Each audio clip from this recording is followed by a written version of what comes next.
All right. Welcome to the 534th Council meeting.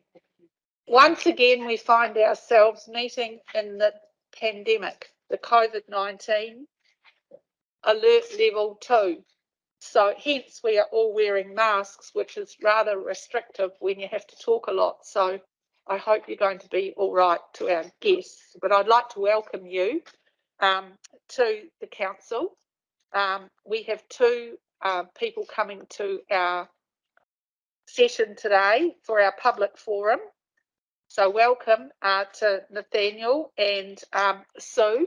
We'll just introduce you. I'll introduce you now, but we'll get you to officially start in a moment. So I'd like to hand over to the Deputy Chair, Councillor Peter Scott, to give us a mihi whakatau. Thank you, Peter. Tihe mori ora. Nau mai, hari mai, whakarongo mai, korero mai, whiri mai. I titi tā, rau rangatira mā. Tēnā koutou katoa, hui mai nei. O tine hui, o ti koni hero, tau ki waitaha. Kina tine mā te hare atura. Kia tātou tika ka nohi ora, tēnā tātou. Ora. Kia tau I te Māori tu te Māori ora. Kia Māori kia tu. Kia Māori kia ora. Whano, hare mai te toki. Aumi e, hui e, tai. Now we're having a karakia from Tumu Taiao, Ian Cranwell, who is online. Tēnā koe e te rakitira, tēnā koe hoki ki a koe, Peter. Nau I tuku te whakatūwhera e tēnei ata, mi atu koe hoki he mihi ki te wahi ngaro. Nō reira, tēnā koe e te kahu kōrako o te neho whakarei. Tēnā koe, tēnā koutou katoa, he karakia mō tēnei ata, tukua te wairua. Nō reira, me tuku karakia nānei. Tukua te wairua, kia rere ki ngā taumata hei arahi I a tātou mahi, mā tā tātou whai I ngā tikanga a rātou mā. Kia mau, kia ita, kia kore ai ngaro, kia pupuri, kia whakamaua, kia teina, haumi e, hui e, tai ki e. Mauri ora. Thank you, Peter and Ian. Maybe we could just get the sound turned up a little bit for the people online because it was a little bit difficult to hear Ian then, if you don't mind. Thanks very much. I don't know that there's any apologies. We have several councillors online and there's no apologies. Do we have an apology for lateness? Oh, Lan, yes, Councillor Lan Fan for lateness. She'll be joining us around 11 o'clock. Conflicts of interest, I haven't been advised there's any new ones. We've got no deputations today on items on the agenda and no petitions, but we have two people, Nathaniel Ninga and Sue Maloney, who have given up their time to come here and talk to us about the living wage. They're representatives of the community. So over to both of you. Well, I better tell you, you have 10 minutes to speak. And I believe we've got a handout from you and also you've got a video. So let us know if that's not working or something. So over to you. And the bell will ring at 9. Oh, yes, and we'll ring a wee bell at 9. Great, kia ora koutou, ko Nathaniel ahu. I'm Nathaniel, I'm the community organiser with the Living Wage Movement. And yeah, this is Sue. So will this work? Let's have a look. So we're just going to talk today a little bit about the minimum wage to start with and what it actually means for families who are trying to live and support their children on the minimum wage. Then we're going to talk briefly about the living wage and what that means and how we calculate it and why it's really important for families. And then we're going to talk about our movement as a whole and what we're asking from you, from ECAN.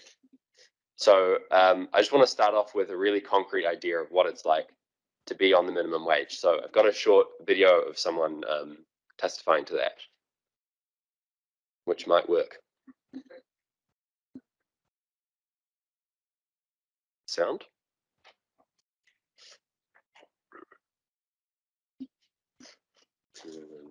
Go back and then, yeah.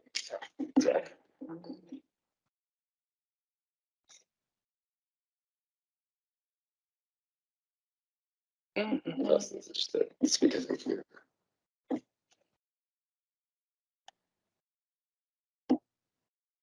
It was just on mute and there's yeah. Yeah, Is that not it? no, that should be sharing, but so that's normally just the microphone, but we don't need the microphone.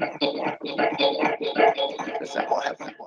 Oh, I see. Right. Right. It's fine. Then we can just skip it if it doesn't work. It's all good. Should. Right. 1 second. Sorry about that. It's all good. It happens. I'm sure it won't count as 10 minutes. Yeah.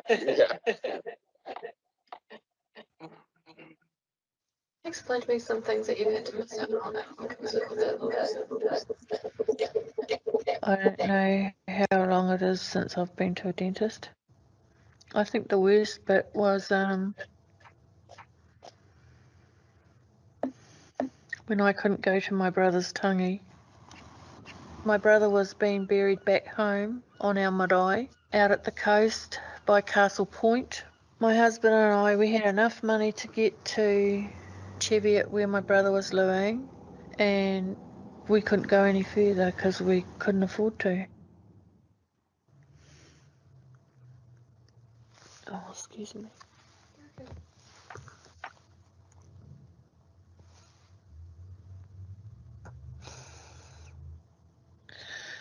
When that equal pay case came in, the difference it made to my husband and I heard it on the radio, $23.50 an hour. Like, wow. Like, wow. And the first thing that my husband and I both did was put as much money as we possibly could away, and we went straight up to Masterton, back to the marae, to the Oripa. Oh God, I'm going to do it again. I finally paid my respects to my brother.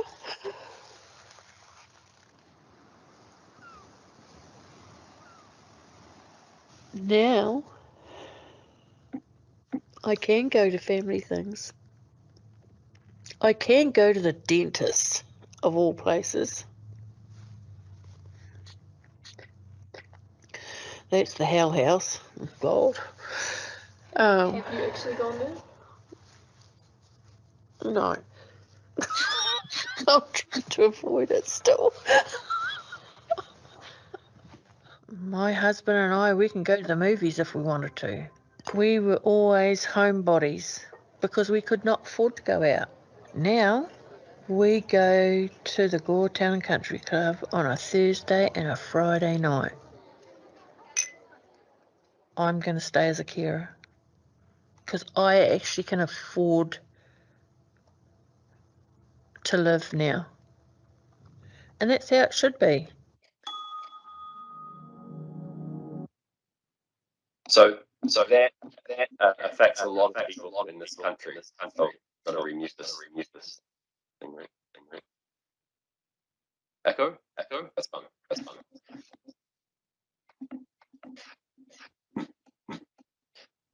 Yeah, so there are about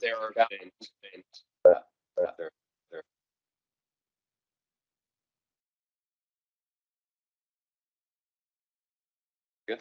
Okay, so there are around 160,000 people who live in households that are supported just on the minimum wage who are in that same situation, and there are about 420,000 people who are on less than the living wage in New Zealand. So it's a lot of people that are experiencing that pain in this country, and there's an alternative to this. So at the Living Wage Movement, every 5 years we do in-depth independent research to calculate how much it actually costs to live a decent life. And just from that little sort of infographic there, you can see it includes everything: holidays, healthy food, healthcare, heating, housing, internet. enough so that a family of 2 parents and 2 children can live not a luxurious life, but just a basic, decent life, healthy life, where they have time to be part of their community. And that's all we're really asking of employers of ECAN is to pay enough for families to live a decent life. So it can be done. There are almost 300 employers around the country that already pay this living wage to their staff, and it's across all industries: cleaning, hospitality. We have restaurants, we have clothing makers, makeup makers, delivery companies across the whole country. The entire banking sector is living wage accredited, so it can be done. And we've also got, as you can see in that map there, we've got councils, Dunedin, Christchurch, and Wellington that are fully living wage accredited. Which means that not just their directly employed staff, but also their contractors, their cleaners, security guards are also paid the living wage. And then all those other councils you can see there are halfway there. So it's the direct employees, but they haven't quite gotten to the contractors yet. And so far we don't have any regional councils. So ECAN would be the first regional council to become living wage accredited. So it can be done. And there are already hundreds of employers across the country that are paying this. And just to finish, I just want to say, talking to you now, it's not just myself and Sue in the living wage movement. We represent over 100 community groups, faith groups, unions across the country.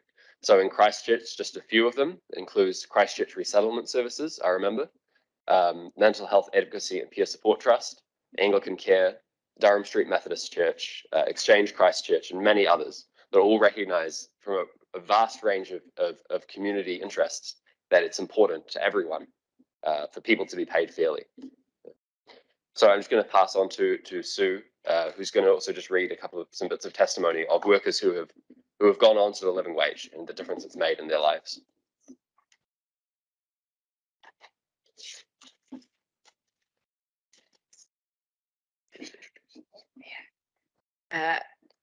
Kia ora koutou. Ko Sue Malloy toku ingoa. No outou tahi aho. Tēnā koutou, tēnā koutou, tēnā tātou katoa. I work at a school here in Christchurch, and the living wage has made a significant difference to our teacher assistants, or TAs, or sometimes known teacher aides. Everyone's circumstances are different. Here are some comments from our wonderful TA staff who work tirelessly for our tamariki and school community. It helps me be able to pay the rent, and I feel more valued for the job that I'm doing. For me, the living wage has meant that I feel valued in my work, can now contribute to helping pay the household bills. And with the increase in wages, as we only work 40 weeks a year, it means I can budget better when I'm not being paid for the remaining weeks of the year. It has allowed me to put money into KiwiSaver, more money for my retirement. Definitely makes me feel more valued as a working member of society and recognised as a valued staff member in a more professional manner. The increase to living wage income allowed my family to breathe a little easier as our household spending and food, utilities, insurances, etc. continued to increase.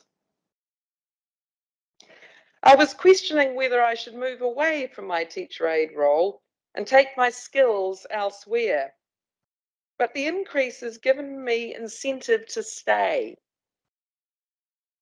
An integral part of our role as TAs is to lift a sense of self-worth in our students and to teach them to value who they are and their abilities. Receiving the living wage made me feel a little more valued for my own role. Thank you.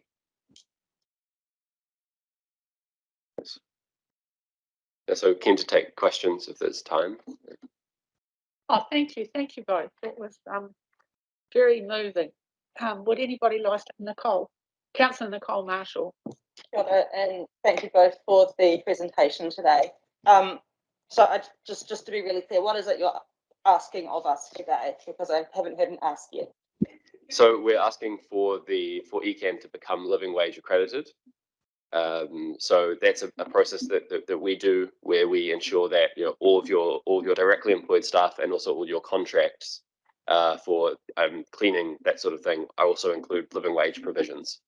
And it's something that we every year we sort of renew that accreditation, and it goes up with the cost of living, so that workers are actually secure that even when we have inflation, like we do at the moment, that their wages are keeping pace with that. So yeah, our ask is for ECAN to become living wage accredited.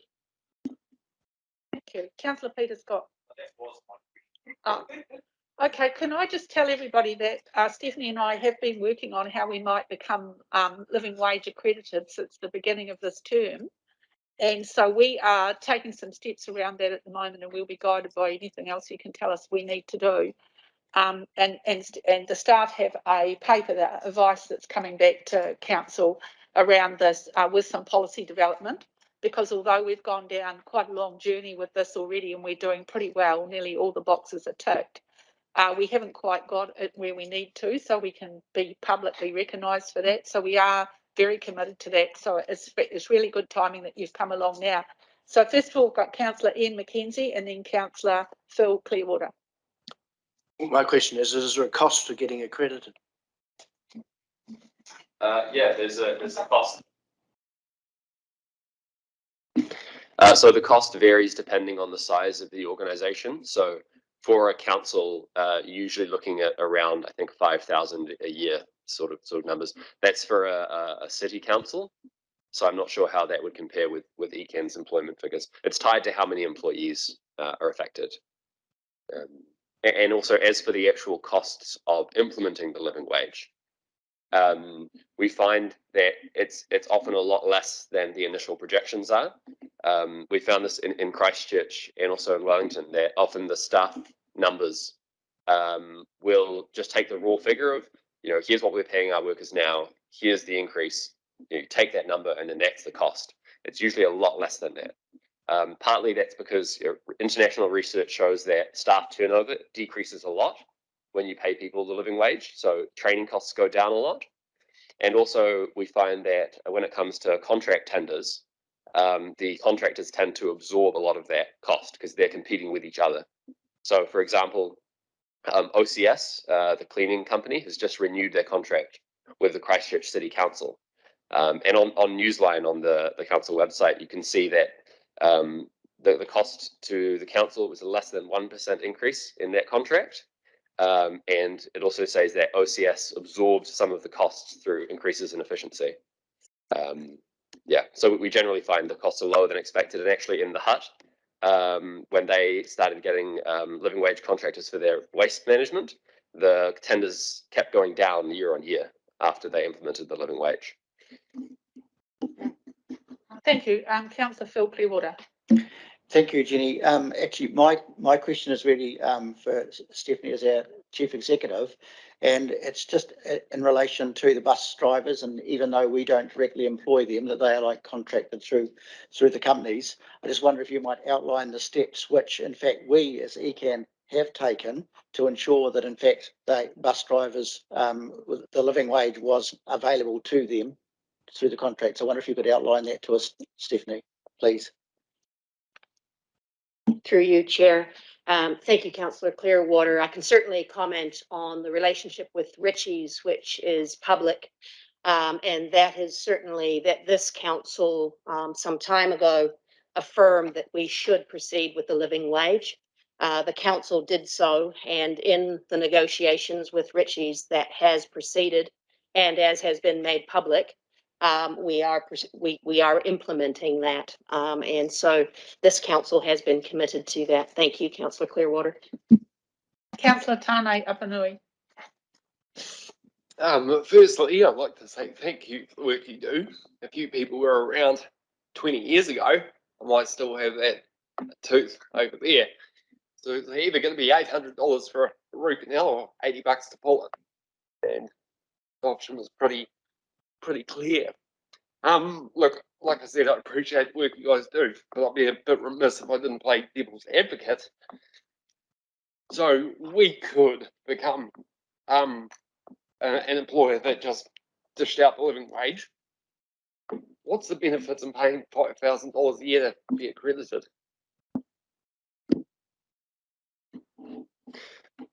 One of the main benefits I'd say is accountability. So, you know, as a council, if you just make a decision sort of at the moment to increase it to a set figure, you know, then you know that's something that's pretty easily and quietly, you know, reversed or just sort of slowly backtracked on by future councils, just not continuing to increase to do those pay increases. So it provides a level of accountability and that public exposure. You know, you can say proudly that you're a living wage employer, and you know we'll do the work to hold you to that and make sure that that stays in place. You know, really for accreditation, you're paying for some oversight of your staff practices, and at the same time, you know, if it's something that you believe in, that you think is important, you've got to recognise that there is a cost to the research that we do and the organisation that we do. And you know, if you believe in the living wage and think it's important, then you know it's helpful for us to receive those contributions back. And it's a really small cost from ECAN's point of view to get accredited. Thank you. Any further questions? Councillor Elizabeth Mckenzie.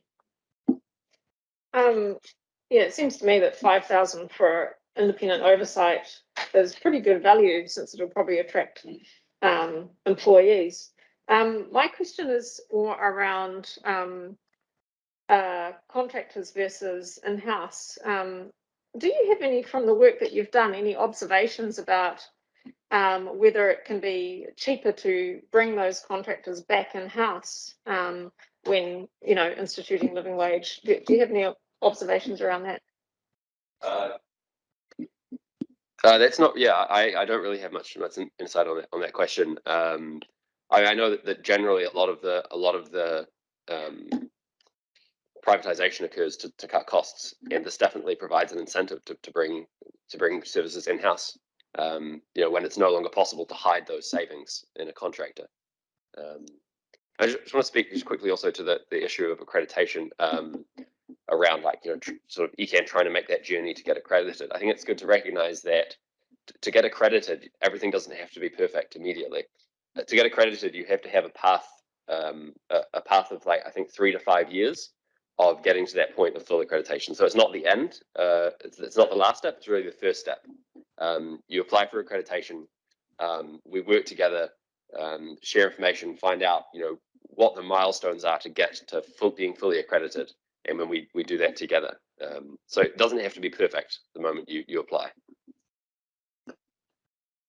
Thank you. Councillor Megan. Thanks for coming in today. Just a question, having a look at the website and different bits and pieces. One of the criteria around accreditation I'm aware of is around access to union for any employees that apply for contractors as well as direct employees, in terms of it being a requirement that those staff require access to a union in their workplace. Oh, sorry. Okay. I believe not. From contracts, think of the requirement for contractors is just that they pay the living wage, and those are the other more stringent requirements are for the in-house companies. But I am not 100% certain about that. So yeah, We could get back to you on that. yeah. Right, well, I think we've come to the end of our questions. So I want to thank you sincerely for the work you're doing. It's such important work. The division between the rich and the poor is very serious in our community. And I think since we went away from centralised wage bargaining, which young people probably don't even know what was, we don't have any protection for lots of workers in New Zealand. So I congratulate you on devoting your time to this really important cause. And I really liked your comments, Sue, about how it makes people feel valued. And it's a bit ironic, isn't it, that we employ people around our valuable next generation's kids, around their thoughts and how they're going to grow up in school, and we pay them real low wages. I've always thought that's terrible. So good work is what I say. So now what we're going to do, we'll just ask you to wait there a minute longer. We're going to pass a resolution. And in that resolution, it says we receive the public forum matter from Nathaniel and Sue on the living wage, and we're going to refer that to our chief executive, and she will do some exploration around it and write you a good letter explaining where we're up to about it, so and we can keep in touch. So that's very good. So Councillor Phil Clearwater will move that, seconded by Councillor Elizabeth Mckenzie. All those in favour, please say aye. There being nobody against, that's carried. So thank you very much once again, and you're free to leave now. So Thank you for having us. Yeah, thanks very much. just wait a minute. Thank you. We can take our thing off now. It's hot. It does. All right. Thank you very much, everybody. I thought that was good. We're going on now to the minutes. We are on to 5.1 on the agenda, on page 8 of your agenda. We've got the minutes, and what we're doing is passing a resolution confirming and adopting as a true and correct record the minutes of the 30th of September 2021 council meeting. Have I got a mover for that? Moved by Councillor Grant Edge, seconded by Councillor Peter Scott. All those in favour, please say aye. Good, that's carried. We're up to 5.2 on page 24 of the agenda. Once again, we're looking at the minutes of the 6th of October, and we have to have a resolution confirming and adopting as a true and correct record the minutes of the extraordinary meeting of the 6th of October. I'll take that as moved by Councillor Peter Scott. Who would like to second it? Councillor Tane Apanui. All those in favour, please say aye. There being nobody against, that's carried. Thank you very much. Any matters arising, or just have to hang on a minute. The CE has a couple of matters arising. She's just gone to follow up. Here she comes. And we'll hear back from the ones that you've written to, Stephanie. That'd be great. Thanks very much. Apologies, Chair. I do have a couple of updates. Ben Manson and Harry Miller presented to Council outlining the economic impact of native planting versus forestry and livestock. Staff are still working on a response with regard to the issues raised, but we are working that through. Central South Island Fish and Game Council presented to us, including on the state of Otufatakai, the Ashburton Lakes, and we are planning, as you well know, a hui with our partners, and that is in process, but I thank councillors for your proactive conversations around that and our ability to get it underway. And we also, obviously, at the last council meeting, received a number of deputations from a range of people in relation to the public transport fare review, and we have thanked all of them. We know that there was a significant amount of research that was undertaken, and we welcome their participation in the annual plan and the future consultation as well.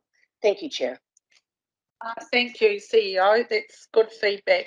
So now we're moving on to item 7.1 on the agenda, which is on page 32. And I'll call on Councillor Craig Pauling to just speak briefly to this. Then we'll have any questions and we'll move the resolutions. Thank you, Councillor. Kia ora. Yeah, happy to introduce this, the minutes of the second meeting of the Natural Environment Committee, held on the 23rd of September. Yeah, you'll note that there was a range of things discussed at the meeting, including the submission on the farm plans, freshwater farm plan, which we got there in the end, which was a great thing to have got through.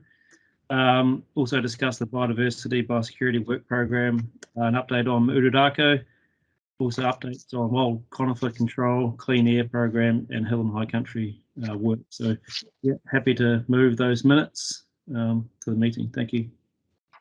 And seconded by Councillor Claire Mackay. We'll just see if there's any questions anybody's got about that. No, there's no questions, I don't think. Well, thank you very much for the work of that committee. We'll put that resolution. All those in favour, please say aye. Is there anyone against? There's not anyone against, so therefore that's carried. Thank you very much, councillors. We're moving to 7.1.2, the Transport and Urban Development Committee, which is on page 43. I'll ask either Councillor Grant Edge, who's one of the co-chairs of that committee, to please speak to it. Thank you, Chair. These minutes are going to be presented to the next Transport and Urban Development Committee for adoption, and there were no recommendations from that committee meeting to Council. The minutes cover several issues. One of them was the Greater Christchurch Housing Capacity Assessment. We also looked at the Integrating Urban Land Use and Regional Transport Work Programme report, and the joint Canterbury Regional Transport Committee and Mayoral Forum submission on Hekina Te Kohupara, and also the Canterbury Regional Transport Committee Forward Work Programme, and then finally the Public Transport Community Engagement Approach, which was a proposed People's Panel and that approach. So that's just the outline of the minutes. I'd like to move that the recommendations that we receive and confirms as correct record of minutes of the Transport and Urban Development Committee meeting held on the 23rd of September, and 2, notes the resolutions made by the committee under delegated authority. All right, so, and I'll take that as seconded by Councillor Peter Scott. Is there any questions or any debate or anything anybody wants to say about those resolutions? No questions? All right, all those in favour, please say aye. Is there anybody against? There not being anybody against, that's carried. Thank you very much to those councillors involved in that committee. We're up to 7.1.3, and this is the Regional and Strategic Leadership Committee on page 50, and I'll ask Councillor Peter Scott to speak briefly to that and explain the situation about the resolutions. Thank you very much, Councillor Scott. Thank you, Madam Chair. So the recommendations for the Regional Strategic Leadership Committee on the 9th September meeting are on page 50. However,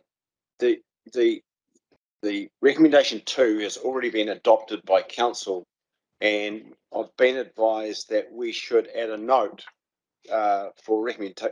We can't take it out of there, so we should provide a note that recommendation 2 was adopted on the meeting of the Council on the 6th of October. Now, I'm not too sure where we insert that, so I'll take some advice from the Chair on that. Shall we just, Councillor, I'll just seek some advice to our wise legal counsel. We're on page 50, Catherine. Shall we have an amendment to remove that resolution 2? Madam Chair, you could amend it to remove it, or you could amend it so that rather than the council resolving to adopt a new process, the council could instead note that at its meeting on the 6th of October, it has adopted a new process. So I'm happy to move that. So happy to move that if we could amend recommendation 2 to note that recommendation 2 was adopted on the 6th of October. Is that all right, Secretary? Yep, and there's an amendment and then Yeah. becomes Okay. standard. So first of all, what we're going to do is receive the unconfirmed minutes of the Regional and Strategic Leadership Committee held on the 9th of September. That's moved by Councillor Peter Scott and seconded by Councillor Grant Edge. All those in favour, please say aye. Anybody against? There not being any against, that's carried. And now Councillor Scott is going to move what he just said then about the previously adopted on the 6th of October. So that's moved by Councillor Peter Scott. So I don't know what the substantive thing will be, but just to note that recommendation 2 was moved at the 6th of, was adopted on the 6th of October at the council meeting. And that's seconded by Councillor Grant Edge. That's an amendment. Yeah, they've moved it. And then that all those in favour, please say aye. Anybody against? There not being anybody against, that's carried. Now we have to do that again because it becomes a substantive motion. So the substantive motion says the same thing. Once again, moved by Councillor Peter Scott and seconded by Councillor Grant Edge. All those in favour, please say aye. Anybody against? there not being anybody against, that's carried. Thank you very much. And now Peter also moves number 3, notes the resolutions made by the committee under delegated authority, referring to the terms of reference clause C, seconded by Councillor Grant Edge. All those in favour, please say aye. There being nobody against it, that's carried.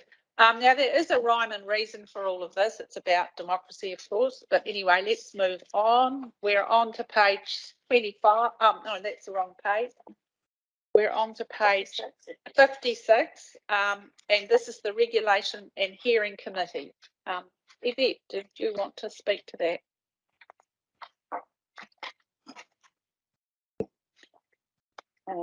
Yes, kia ora, and asking to be able to hand back over to the chair to be able to pass the recommendations, first of all, for the hearing the Regulatory Hearings Committee for the minutes of the 26th of August for appointments of hearings commissioners to hear to consent hearings for viewers, and also for looking at costs of hearings. And then also, please, for the 30th of September, looking at appointment of for a revoking of an appointment of a commissioner, and then a sole commissioner appointment for Bathurst Coal. There were no issues with both of those within those hearings, or queries from the panel members were answered, and they were happy for all of those appointments to go through. Can I now hand to the chair to pass those recommendations, and any questions I'm happy to take. Kia ora. Thank you, Yvette. Are there any questions? Right, we'll have a seconder for those motions. Oh, well, she's moving it, aren't you? Oh, she can't move it, that's right. Moved by Councillor, we're going to fix that in a minute. Moved by Councillor Marshall, seconded by Councillor Claire Mackay. All those in favour, please say aye. There being nobody against, that's carried. Thank you very much.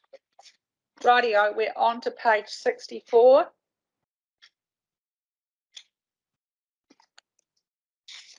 Page 7.2. Over to you, Councillor Scott. Thank you, Madam Chair. And again, these are unconfirmed minutes of the 19th of August for the Regional Transport Committee. And we just note that receives these minutes, please, and agrees to the variation of the Land Transport Plan by adding or amending the proposed activities and appendix to regional program details. And these are the annex, mostly apply to, well, I think they all apply to Christchurch City, Otutahi. Annex of Birmingham Road road upgrade, Belfast Mushrooms intersection. So that's obviously not Christchurch City, Peter. Bus lane priority program and Diamond Harbour Wharf renewal. Now these activities, one of them was a major there's a bit of debate at the meeting because it was a major change. I think it was about a $19 million change, and I think our hurdle's 5. So there was a fair bit of robust debate around that. Now I haven't got those notes with me, but I can provide councillors with that information going forward if they want to see that information. But I would just ask that I can move those minutes, unconfirmed minutes, and look for a seconder. Seconded by Councillor Tane Apanui. Thank you, Councillor Scott. All those in favour, please say aye. Anybody opposed? No, that's carried. I didn't ask if there was any questions, but was there a question? Do you want to ask it now? Yeah, just noting that while this is a statutory committee, on page 65 at the bottom, it talks about the new representative to the Transport Agency, being James Cagle, and that his appointment to the committee will be confirmed by Canterbury Regional Council. And that hasn't come to us yet, but I'm expecting that might come. Can you comment on that, please?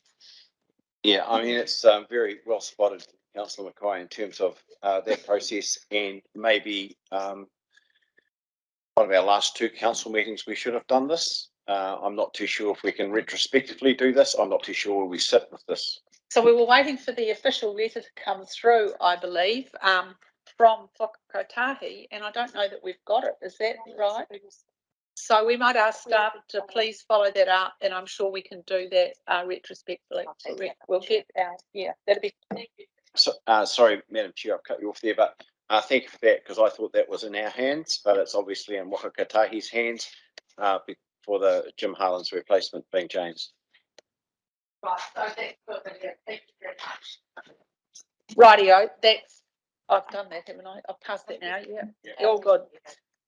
We're on to page 7.3. I have to say that that's good that you raised that, Claire, though, because we need to be onto that, and we'd only just found it before the meeting, so it's good that you're onto it. Great. It's very helpful. 7.3.1, it's the Civil Defence and Emergency Management Joint Committee, and we'll ask Councillor Simple if he would like to speak. Thank you, Madam Chair. I will take it as read, but just may raise a number of matters. Item 6, matters arising. It notes that there was a delay in interviewing for the Regional Group Controller. You will note that we have now appointed a controller that is in the media and in your information that has come through in the last day or so. He is Sean Poff and begins his term at the end of November. Through to 7.4, the item emergency management update. Just a comment on the, I guess is what we call the trifecta of legislation and the likes coming from central government, and the requirement for joint committees to have a 50% membership of tangata whenua or Ngāi Tahu. There is a conversation being begun with Ngāi Tahu just to see how that might fit down here, given that we have the one iwi in our rohi, so there's a conversation starting there. I also note that in our long-term plan we had money figures to boost or refill the coffers in our budgets. Those numbers will need to increase over time due to expenditure in the last flood events. I think the rest of it has read. Any questions? I hear there's a couple of questions. Councillor Phil Clearwater, then Councillor Scott. Thank you, John. There's a lot of really commendable work has been done, clearly, and especially in response to the emergencies. I just note, though, quite a lot. The questions really is around the whole concept of community preparedness, and I note quite a few lines in the report in relation to communities, like one being around even COVID, that community-based welfare response was necessary to support vulnerable people, and then also that the CDM had received, this is on page 75, had received calls from communities that required support. Also, and this is really commendable, that it's on page 78 in relation to the Upper South Island flooding, that there, besides all the work that CDM were doing, was a lot of spontaneous volunteer management had come through. Those things are really commendable, but my question really is in terms of the whole approach of community preparedness. Have CDM at Canterbury, have we got any plans to develop a community preparedness approach like this, say similar to the Wellington Region's Emergency Management Committee? And also, I just wonder how, if we don't, how we might be able to actually, as a council, might be able to ask CDM to adopt that approach. If I come to your last question first, in reading the press release out of Greater Wellington Council, all they have done is rebrand their civil defence reporting posts and structures into a modern conversation. So what they have done, simply rebranded. We have the same structures that sit in place within Canterbury. The regional CDM group has the governance oversight, and where you might read that civil defence, the region has received calls for assistance. Those calls, in fact, go through into what is most probably Christchurch City Council's civil defence control room, and picked up and worked through that. So the region has the oversight, the territorial authorities have the responsibilities within their TAs to operate those processes.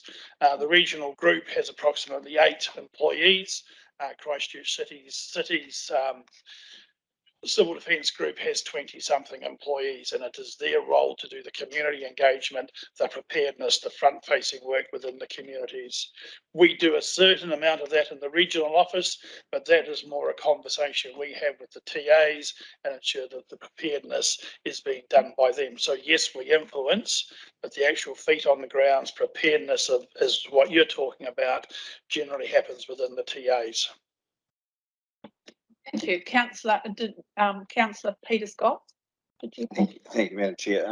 Can I just refer to 7.3 in your in your report, John, page 76, and the report from Peter Cameron in terms of the update that he gave to a meeting that I was at, and there were a number of items there. I think that cut across also things that we do, and I do recognise the fact that this is civil defence, and there is every right in the world to say the things that he is, but there were some inquiries going on in terms of things like the Ashburton Bridge, the fire rate,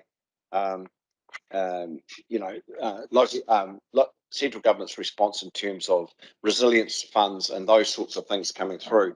And I note that in the and it was resolved, that the mayor was going to write, Mayor Dalzell was going to write a letter to the New Zealand Transport Agency to bring some of these things up. So my question to you is, how does that circle back in terms of informing us through the things that we're responsible for on an ongoing basis? To my mind, it is a joined up conversation. So within the resilience part and the recovery of civil defence has an absolute responsibility to address those matters. So it comes down the chain. If you're aware, we have the resilience grouping within the ministers within government that look at these matters.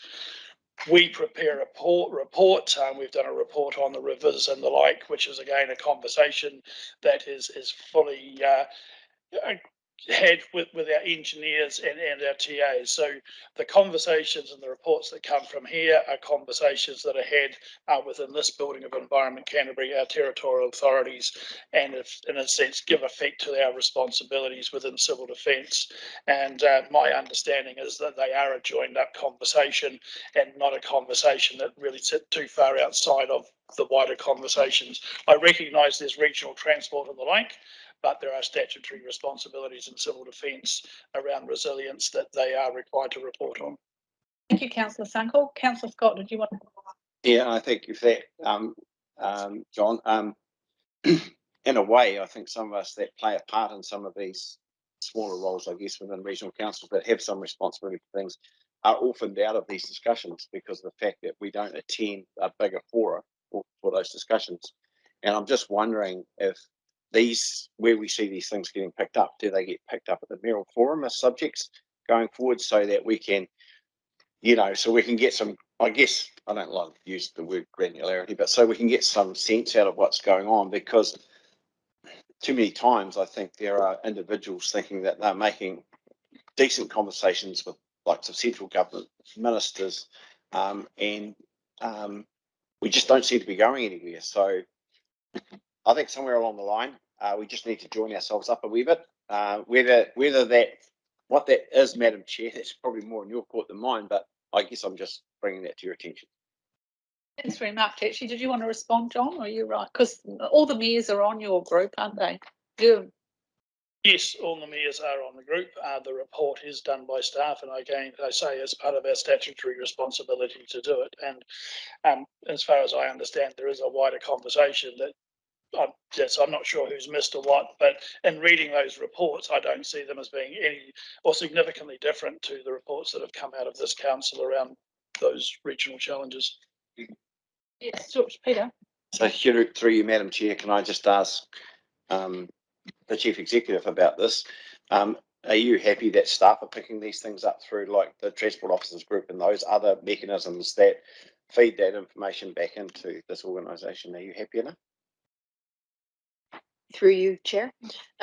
Yes, I am, Councillor Scott, in the sense that it also goes through the Canterbury Mayoral Forum, and staff support multiple committees and the forum, and by virtue of that, we try to connect. But can I take an action, Chair, that I review that and ensure if there is that question, that I just make sure that that is working, and if it's not, that we make those corrections. And we might put that point that Councillor Clearwater made on page 78, just on that spontaneous volunteer movement. If you could just have a wee look at that in terms of what is happening at Greater Wellington, although I respect your advice on that, John, just to see if there is anything there that we should be doing. I make a comment on the spontaneous volunteers. They are wonderful people doing wonderful things, but they are equally a real challenge in managing under health and safety and processes and understanding what is happening within the immediate response. So there's a fine balance between having enthusiastic people and having control. Okay, thanks very much. Councillor Phil Clear, you can.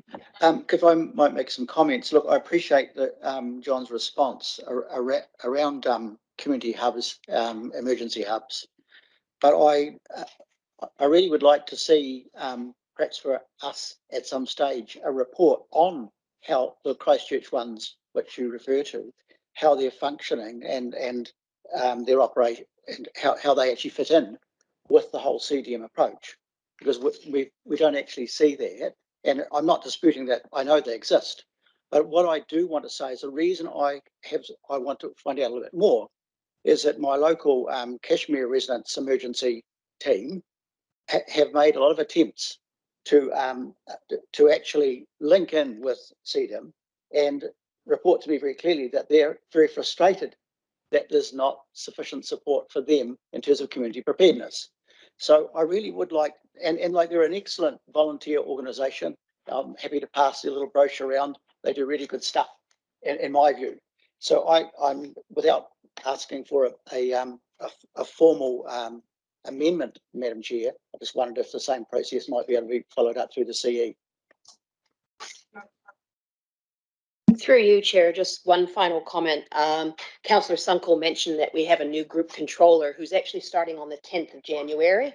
I do know that the committee will be keen on looking at strategic interests. There are changes from central government.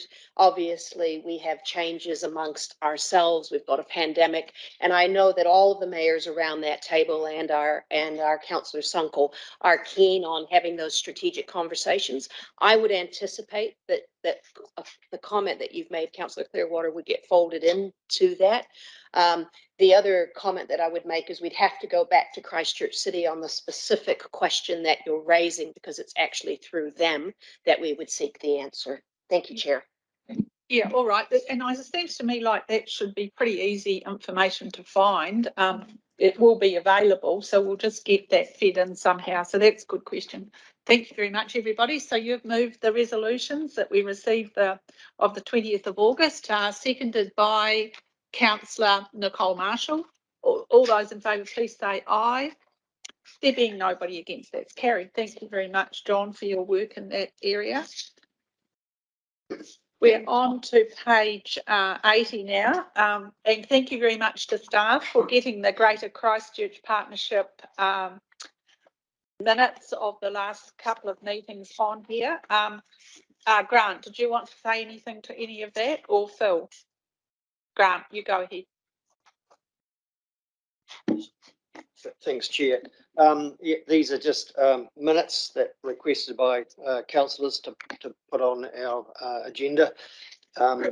These minutes usually have supporting briefings that accompany them as well.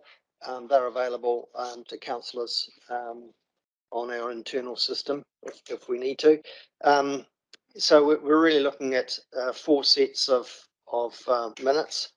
One, the 8th of October, unconfirmed, 9th of July, 13th of August, and 10th of September. And in terms of the July the 9th, the main issue there is discussion and endorsement of the way forward for the mass rapid transport business case. The other issue is on the August the 13th, the main issues there are the Greater Christchurch Housing Development Capacity Assessment, and also the endorsement of the Infrastructure Acceleration Fund, just to express interest in that. On the 10th of September, the main issue there is the Urban Growth Partnership set up with central government. And it was really a revision of the Greater Christchurch Partnership Memorandum of Understanding and the setting up of this MOU with the central government. So I'd just like to make the recommendation there that we receive the unconfirmed minutes of the Greater Christchurch Partnership Committee meeting held on the 8th of October, and the confirmed minutes for the meeting on the 9th of July, the 13th of August and the 10th of September. Okay, that's moved by Councillor Grant Edge, seconded by Councillor Phil Clearwater. I'll take any questions now, and I'd just like to follow up first with a comment by myself. On page 85, you'll see there under the Mass Rapid Transit business case, if you have a look at recommendation 4, the committee resolved the Greater Christchurch, look at point 4 there. You'll see that we endorsed the process to incorporate the next phase of the Mass Rapid Transit business case into the Greater Christchurch Spatial Plan work program. And the second bit's really important. Request staff to bring back a plan on how we accelerate the enhanced status quo. Now, that is a part of a conversation that's been going on amongst councillors at all the councils, as we've discussed, about how to accelerate stuff that's already happening. And there's lots of avenues there for how that might be able to happen. Like, for example, some sort of behavioural program where we work with specialists to try and look at what a campaign might be looking like to change people's behaviour around public transport. Talking with organisations like, once again, the big employers in our city, the Greater Christchurch Partnership area, about how they too might help reduce single car drivers to work by providing subsidies, for example, around public transport to their employees. So there's a whole active conversation that has been going on in part for many years, especially since the earthquake around that, but that's going to be accelerated. So that's where some more speedy action to those looking in might be taken up, low cost sort of issues around organisations encouraging their staff to take public transport. So that's what's going to be good. If you want to follow what the Greater Christchurch Partnership's doing, it's probably all in here and you can ask us questions. Councillor Phil Clearwater. Thanks, Jenny. I also just wanted to add that just perhaps alongside John's report in connection with the treaty partnership, that there's a clear bullet point you will see that the representatives asked the team to look at how the current work is being delivered on a treaty partnership basis. So that was certainly made quite clear, and also that as a committee too, we wanted more clarity around that public transport futures work that Jenny has referred to. That's a good point. Thanks for referring to that too, Phil. That's good. All right. Any more comments? Would you like to make a question or have a comment, Councillor? Just a couple of questions. The first one regarding the enhanced status quo is an alternate option to MRT. So does that effectively mean get rid of MRT? And secondly, when we disbanded the Joint Public Transport Committee, we were told that there was going to be a sub-transport group formed, and it seems like that hasn't taken place. So were the representatives from GCP not acting in good faith, or were we just lied to? First of all, no, we're not getting rid of the Mass Rapid Transport Transit business case. That's going to be the work parallel to the spatial plan, because they're at the stage where, unless the spatial plan is adopting to the mass transit routes, we're not going to get anywhere. So they've got to do that piece of work together. And the second one is request staff to help accelerate the enhanced status quo. That's to top things up in the meantime. So we're not getting rid of either of those. The second thing, I think we were acting in good faith always, in that it's still an active discussion around how this might happen around the transport, as I understand it. And we haven't resolved anything further than that, but there's an active conversation around how we're going to do that stuff. Councillor Clifton. Madam Chair, can I just ask that the implication that the members might not have been acting in good faith, that be withdrawn?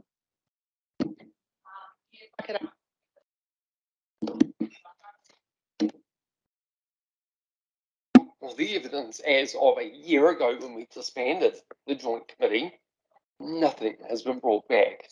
But yet we're looking to accelerate things that very much fall within the purview of a transport subcommittee that should have been organised by now. Certainly. Well, I think you'll find that that's in the sphere of staff who are working on those issues. Actually, Councillor Apanui.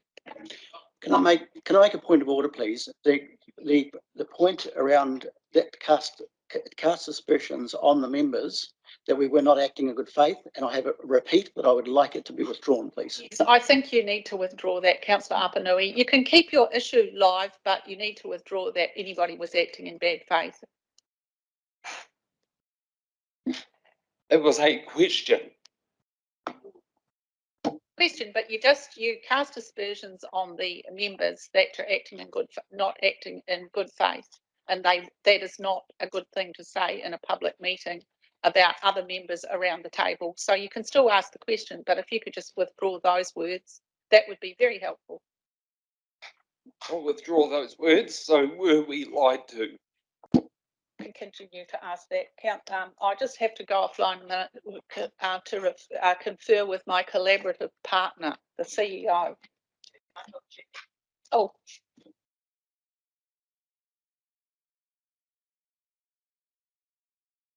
The CEO has made an excellent suggestion, as usual, that we refer this matter to her. So thank you for raising it, Councillor Apanui, and she will take some staff action that's appropriate around it. So thank you very much, and update us all.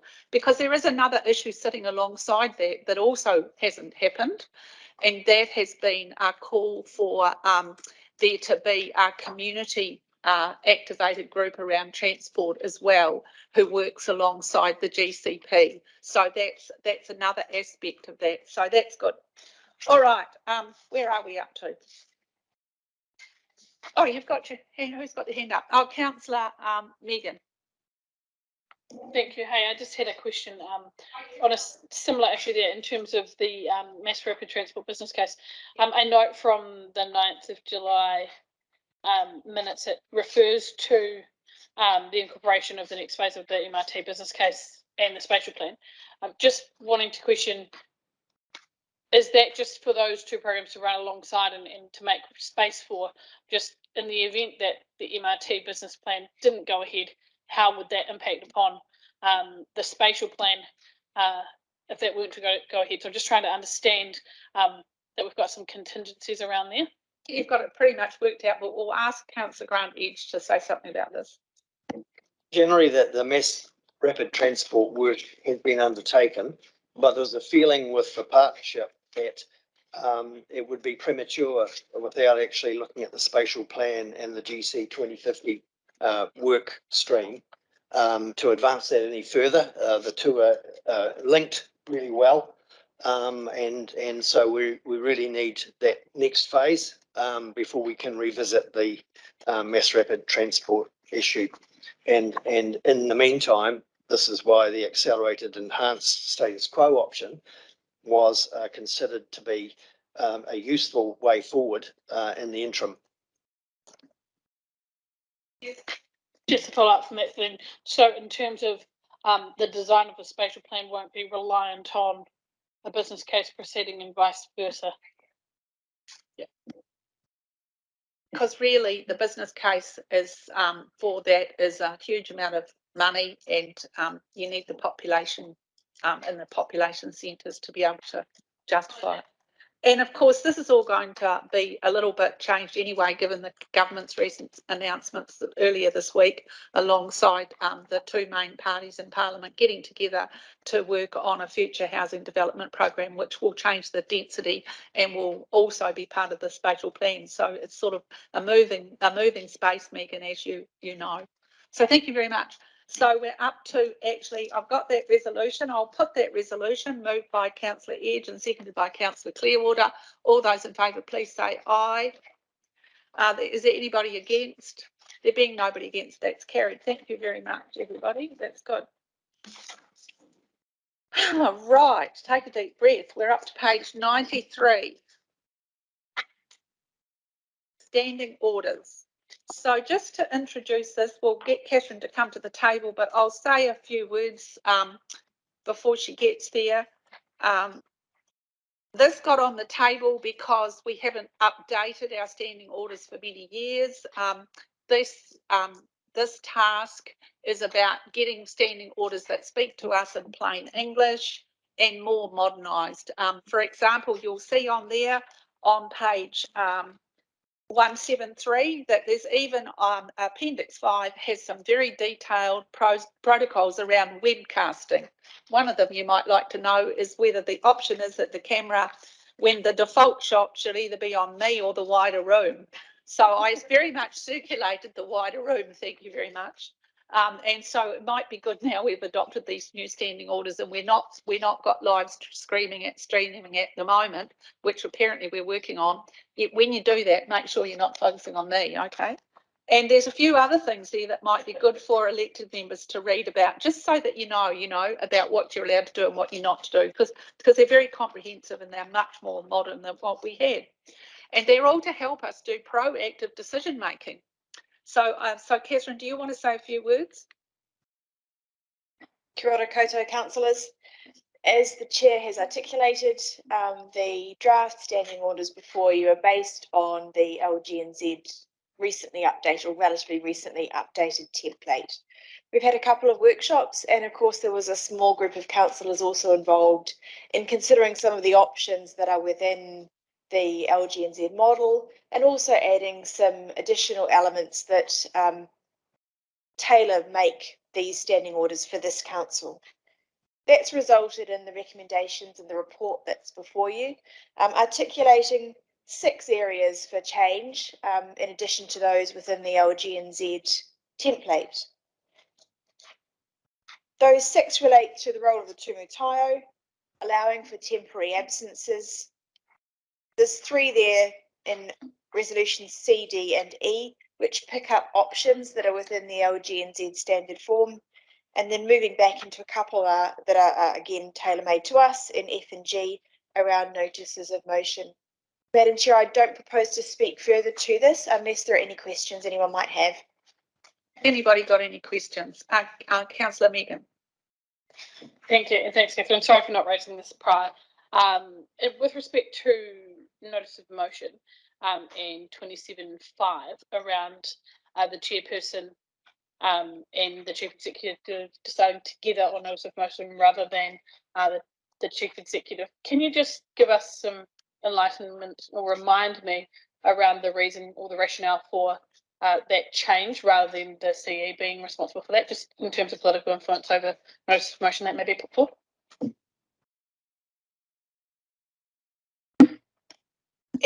The intention there is depoliticisation of that decision. It's making sure that the person responsible for chairing the meeting, with the benefit of the, if you like, independent chief executive's view, can come to a reasoned decision. Historically, there has been, that used to be in the mayor or the chair's parameter, but having the CE there helps just all those, if you read all of those, they're all about managing the content and trying to get things to go. And sometimes so please don't be put off putting forward an idea for a notice of motion, because sometimes you can look at it strategically and it can be done another way with the organisation or in a different way. It doesn't necessarily have to continue going as a notice of motion. So they're interesting ways to bring stuff up, but they need to be managed. So Councillor Mckenzie. A question under casting vote under D. So are we being asked to choose one of those options now, or are we simply accepting those 3 options to be in our standing orders? No, what's going to happen there is I'm going to move that up as option B is the one that we vote on. So that's what's going to happen. But you can raise your issue then if you want to. Yeah. Councillor Scott.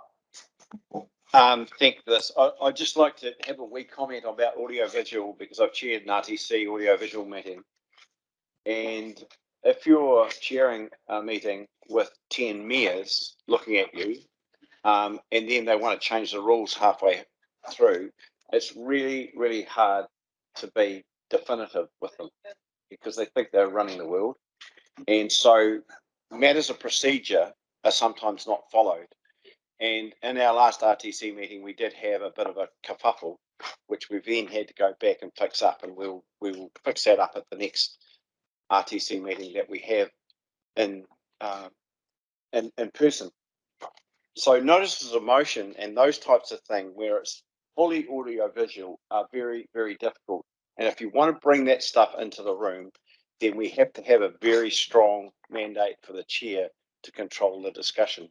And until you experience it, no, and it's really hard because you're in the moment and you have to, and I guess we make mistakes and we've got to be prepared for that. So that's my comment.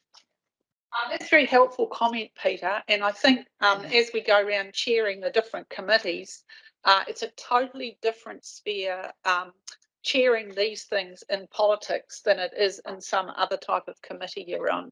And that's the point that Peter's making about chairing the mayors in that sort of context. But it's not much difference to chairing here in this context because you all represent your constituents and you all have a right to have your say. So, but it is about managing it all, and it's also about keeping our staff safe because we are the employer of the CEO. That means we're the employer of all staff, and we do want staff to continue working in democracy. We don't want them all to not be here. All right, Councillor Clearwater. Ready to make comments in relation to the standing orders together, or with it? I wasn't sure. I kind of run through this. Oh, I've got it. No, I'll keep my comment to later. Okay, so it relates to. No, it's just general. Look, I will just following up from what Peter said. Just what an important part of our role the standing orders are. Like, and I actually will start by thanking you, Jenny, and the team who steered this, and all the work that staff have done, because it's huge really to get it right, and I think particularly for our council, and it's because so often, well, these I guess are the strong guide for us having good processes, and give us that protection and to staff both legally and personally. So they're actually really important, and especially since the changes we've already had at council with the committee structure and with the Tumu Taiao being part of our council, it's really good to have them fine-tuned at this stage. But then the other thing too is that for me, I just think that they give us all protection, which we all need at times. They also give us some rights too. Like, for example, it's quite clear in these when members read them that members have a right to attend meetings, and yeah, all those things which some people might believe, in fact, I guess they'll keep us on the right track. That's what I wanted to say, Madam Chair. They are designed in elected members' democracy's best interest, but they're not quite as strong as what they've got in Parliament, unfortunately. Okay, let's go to Lan. Lan, you'd like to say something? I'll do you in a minute, you'll be. Lan? Thank you, Chair. Yes, my question is just around casting votes. And I'm noting that, like, for example, option A, it says the chairperson or any other person presiding at a meeting. I'm figuring from that obviously would apply to our committees and that kind of thing. And I'm just wondering if there's any comment from staff or if we've thought about how we have co-chairs at the meeting. Would it simply be, but they seem to take turns at chairing. If we were to vote for a casting vote, would it be that person who is currently presiding at the meeting? That's just my question. Thank you. Can I suggest you turn to page 144 of the agenda, which is the content of the standing orders themselves. And in section 19.3, which is in red, you'll see that for options 19.3A and 19.3C, there's an additional provision around the situation where there are co-chairs, and that proposes that if there's a co-chair at a meeting where a casting vote is to be cast, the co-chairs select which of them may exercise that right by lot. So there's only one casting vote in total, and we come back to the Louise McDonald names out of a cup approach, if necessary, to make that selection by lot as between the two co-chairs. Thank you. Okay, so just letting you know, Lan, that I will be moving from the chair that option B is the one, and my main reason for doing that is that it's the middle, it's past the middle of the term. It's 2 years into the term. Normally, standing orders are addressed near the inaugural meeting, if not on the agenda of the inaugural meeting. I can't quite remember what everything is on that agenda at the moment, but that is one thing that's usually about that time. So when you come to the new term, you can tweak the standing orders then, and the chair, you can determine that the chair will have a casting vote in the next term if that option's available. But at the moment, I've been elected in this term, and when I was elected, there was no casting vote, and I said I'm not having a casting vote. So if you change that now, it's changing the political dynamics of the whole organisation, and I will be very strongly advising us all to go with option B at the moment and not change it. If an option C issue did come up, which is very unlikely, we've got a provision where 75% of the vote can actually use option C anyway if we're stuck because of an annual plan or whatever. So you can look at that option in the next term if people want to, but this is very unusual to do it in the middle of the term like this, and there's no way the chair should be changing their position at this stage, and that will have to apply to the co-chairs as well, because we've only just created those committees. And in politics, it's quite a difficult thing to use anyway. You've also got the issue where if the chair wants to, the chair can refuse to ever cast a casting vote. So that's what I'd be doing if people in this room decided to vote for any other option. I will not be doing it. So I'm just letting you know that now. All right.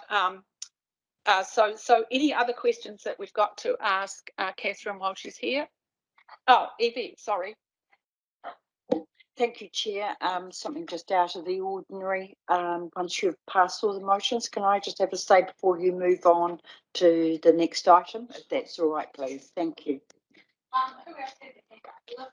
Sorry. So just to clarify back with that then, so what you're saying is that we do still have the option C open to us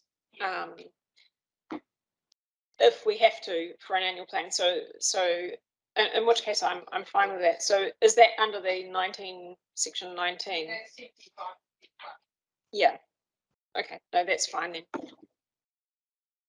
Thank you. In relation to that, just for clarity in my mind, if we're operating under option B where there is no casting vote, and we then come to an impasse, do we then have the opportunity to invoke by a 75% agreement option C? I'm just trying to understand how we might go to option C, because we would be being presumptive. Yeah. Well, let's ask Councillor. Let's ask our legal person, Catherine. The way it would work is the standing orders already allow that they can be changed or lifted for any particular resolution or meeting, whatever the meeting chose, by a 70% majority vote. So if you did get to an impasse and it was one of the option C type matters that has to be passed and the resolution can't simply be allowed to fail, then the council could vote, and if you got to that 75% majority, to amend your standing orders in relation to that particular resolution if you so wished. Thank you. I was just seeking clarity if it was through the process or had to be at the beginning. Thank you. Probably pretty unlikely to ever arise, because if we're all working together, we're probably not ever going to get in those situations. But, you know, sometimes things happen. Councillor Peter Scott. Madam Chair, can I just clarify something in my own mind here in terms of, and I fully understand what you've just explained. But will you be exercising your substantive vote? Because you have a substantive vote too. You will be. Thank you.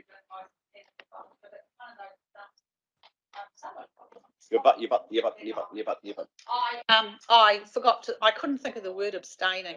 As soon as I got the fresh air out in that room, and Catherine told me, I woke my ideas up. So yeah, so people, it's pretty, like you said, it's pretty hard work in the middle of those meetings where it's very intense and it's going on and on and on. I apologise because that was me, and that's the thing that I was trying to think. So we've got that out there, so that's great. Thank you. Thank you, Peter. I accept your apology, even though you don't need to apologise because the chair has to toughen up. Okay, so right, we'll start going through these resolutions. Shall we do that? Thank you, Catherine, if you're just going to be here, so that's really good. So the first one, and I won't forget you, Yvette, so at the end we're going to go back to Yvette. The first one is, I have to just explain the resolutions. If you have a look at the resolutions on page 93, number one is the overall resolution, which means we're going to adopt the standing orders that are attached with the marked up changes. But to get to there, we have to go through each of these because otherwise we don't know which exact changes we're going to accept.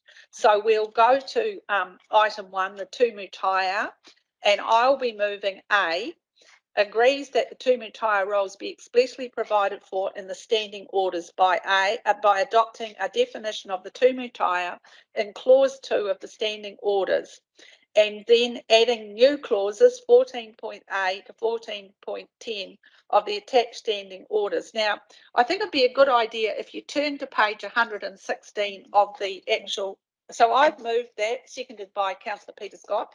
If we go to page 116, that's what the definition of the Tumu Taiao role is. So everybody needs to have read that. And then after that, if you turn to page 137 and you have a look at 14.8, what Tumu Taiao's role at the meeting is and what Tumu Taiao can do at the meeting, and Tumu. Yeah, I've just got to get my head around this.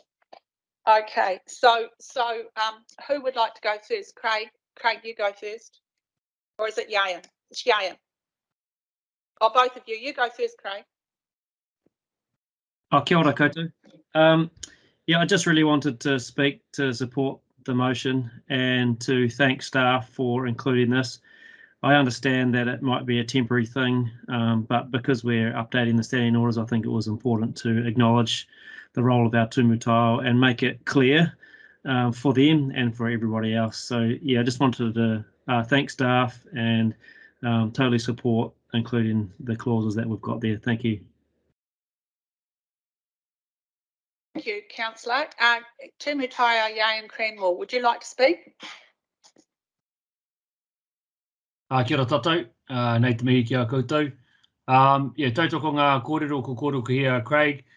Just in the papers, I would have loved option A to have voting rights and I mean have seconding and moving and seconding motions, but I see that it could put us under legal threat. So therefore, I totally support option B and look forward to see Tumu Taiao in our standing orders. Kia ora. Thank you, Yayan. Is it anybody? So I've moved that and it's seconded by Peter Scott. Anybody wanting to have a debate about that or speak further? All right, I'll put that to the council. All those in favour, please say aye. Is there anybody against? There not being anybody against, that's carried. Thank you all very much. Now we're turning to the temporary absences, and I would like to ask Councillor Megan Hands and to move this resolution, and it might like to be seconded by Councillor Lan Fan, because both Megan and Lan made some quite significant contributions to this. So would you like to speak to it, Councillor Megan? Yeah, so thank you very much for the opportunity, Jenny. So when we were going through the standing orders, it was something that I noticed that there's a difference, and certainly in a normal employment situation, people would be able to take leave to go and breastfeed a child or care for a child or express the likes, but we're slightly different as elected members. and throughout the country there is no express provisions that we've been able to find around allowing for absences within standing orders. Even our own Parliament hasn't got it properly sorted in the standing orders either. So this is about, for us, ensuring that where members need to go and care for a child, whether that be to breastfeed, to express, or for other medical reasons, that those councillors could step down from the table for a temporary absence for that time. Personally, it would have been nice to be able to include some way of voting as well, but unfortunately we're not in a position for that. So I see this as a good step forward and reflecting the nature and change of younger members and parents being at the table in local government. So I'll leave it there. Oh, thank you, Councillor. Councillor Lan Farm, would you like to speak? Yeah, thank you, Chair, and thank you to Councillor Hands and the other councillors who were part of this committee who brought this together, and staff, of course, for your excellent work. I think I just want to comment, I think this is a really positive step. I think you could, people could ask, why do you need to explicitly refer to breastfeeding or expressing or medical needs, which is much more general to everyone. But the reason why it's good to refer to these things is that there are a lot of barriers in place currently, particularly for younger people and people with young families to running for local government. And until we start talking about the fact that we are reducing those barriers by providing things like breaks like this, that it just makes it that much more accessible for people, and it makes it raises awareness that local government is a place for anyone, and it is a place where we are trying to create circumstances where our councils or community boards or whatever area of local government other people are in are places, or could increasingly be places where anyone can represent their communities. So yeah, I just really appreciate the way that council's gone about this, and I look forward to, and I second it. Thank you. Thank you, Councillor. I'd just like to make a couple of comments about this resolution. Over 30 years ago, I was in exactly the same position as Councillor Hands and Councillor Farm. And the fact that those things don't get recorded and written down anywhere, it means that any concessions that were given sometimes no longer exist 30 years later. And so it's really important, as Lan and Megan have said, to break down those barriers, but actually get them recorded in official documents.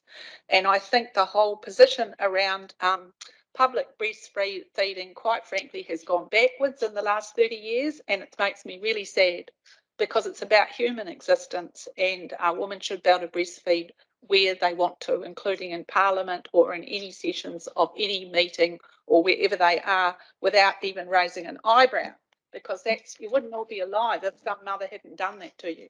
So it's quite extraordinary, really. So I think congratulations that you've done that work, and staff for helping us with that. Councillor Scott.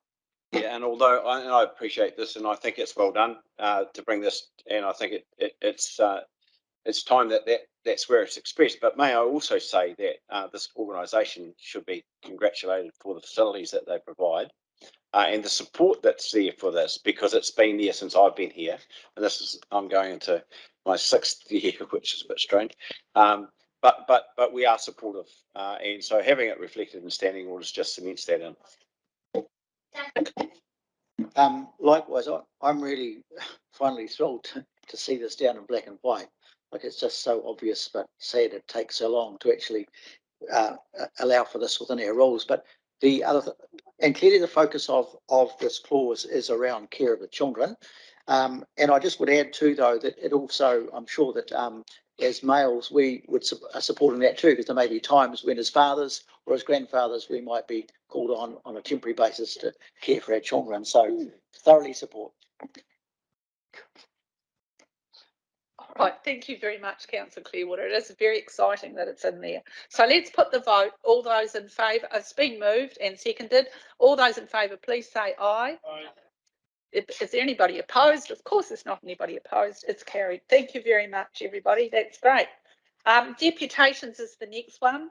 I'll move this one, that council retains its current practice of providing 10-minute time limit for public forums and deputation as provided in clause 16.1 of the attached standing orders, seconded by Councillor Phil Clearwater. Did anybody want to make any comments about that? No, I think that's very straightforward and it's working really well. All those in favour, please say aye. Nobody against, that's carried. Thank you very much. The next one we're up to is, did I move? What went on there? I'm at the casting vote now. Yes, all right. So the casting vote, I'll just move from the chair that we approve in relation to whether the chair may use a casting vote, that option B, the chair has no casting vote as in the attached standing orders, maintain the current position in 19.3B. I'll ask Councillor John Sunkle to second that. Would anybody like to make a comment? No, I think we've talked about that enough. Unless you want to make a comment, do you, Councillor Grant Edge? Yeah, I just really picking up on what we were talking about before, that you still have a deliberative vote, not necessarily having the casting vote. So that's good. So I'm happy with any of those options, but option B is fine. All right, I'll put that to the vote. All those in favour, please say aye. Aye. There being anybody against? Oh, Lan wants to comment. Do you want to comment, Lan? Yes. Sorry, I missed you. You go ahead. Thank you, Chair. Yeah, look, I'm concerned about A. And the reason being is that personally for me, I think C makes sense. And I'm absolutely hearing, Chair, what you're saying personally for you in the role about the casting vote. Why I'm concerned about the sort of discussion about, if we know that there's going to be the annual plan or what any kind of statutory decision that needs to be made, and then us saying, but then we could do the 75% vote and make the casting vote be available, it seems to me, why wouldn't we just put it in place? Because it seems to me we'd be forced into a position where we are having to presume what people will vote, and therefore, before that happens, put in place mechanisms that we, as a broadly regulatory statutory organisation, would be able to move forward with. So that makes me really uncomfortable, and I just want to voice that, because I'm not, maybe because I missed some discussions on this or something. I'm just not quite sure how we've really landed that. So can I get some maybe some thoughts from others about how that might actually work, because I don't see why we shouldn't just put it in place now. Thanks. Thank you. So it's actually B that we're going for, that there's no casting vote. And the reason that we're not changing to C is that I've asked everybody to please not change it at the moment, because I don't feel comfortable changing anything about what I got elected on. It's very unusual to be doing it over 2 years into the term. And it's very unlikely that any of those situations were going to come up. And if they were, it's totally a process issue. So instead of just the chair having that duty, everybody in the room would have that duty to want to get out of that blockage, because it's in everybody's best interest to move over that blockage. People can't use it as a way to and you don't want to give the chair that responsibility either, I don't think, because it is possible that in a statutory plan or an annual plan or a long-term plan, there could well be a political element to all of that. And since I don't want to ever be accused of that, and I think it's everyone's responsibility. So I think that's where the debate's got. And I'm not sure that you weren't here this morning when we first discussed it. So unless anybody else wants to, would you like to speak, Nicole? Yeah, I just want to address Lon's comment about the 75% vote to change the casting vote. That can happen in any meeting on any matter. It doesn't just have to be the annual plan break deal thing. It can happen for any one of our votes at any time. All right, I think if there's no further discussion, I'll put that to the, do you want to speak again, Lan? Thank you, Chair. Yes, I understand the rationale, and I note Councillor Marshall's comments about this, that the 75% vote can happen at any time.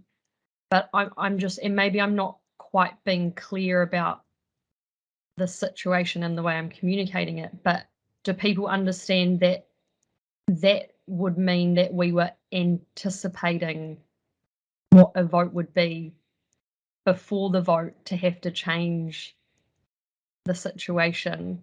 Or are you saying if there was a situation where there was tied votes, then somehow before the declaration of the outcome of that vote was actually landed, we would then have a vote to change the way that the chair can have the casting vote or not?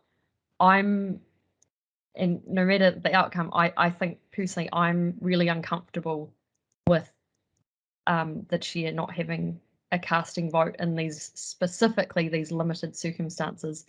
And so I would, it'd still be on option C. Thank you. Councillor Skunkel.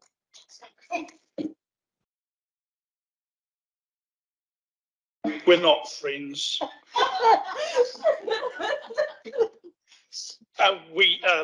Councillor Farm, we did discuss that and sought clarity that on matters of importance where we needed to have a decision one way or another, if we reached an impasse in a vote on one of those matters, we could then move to the 75% to bring about the casting vote. So we still have that option and opportunity at any point, either prior to a debate or if we reach an impasse. So that opportunity does still lie with us with option B, which allows us to do that.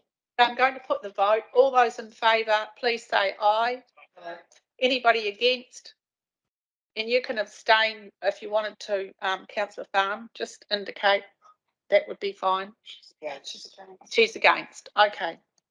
All right, let's move on. Thank you very much, everybody.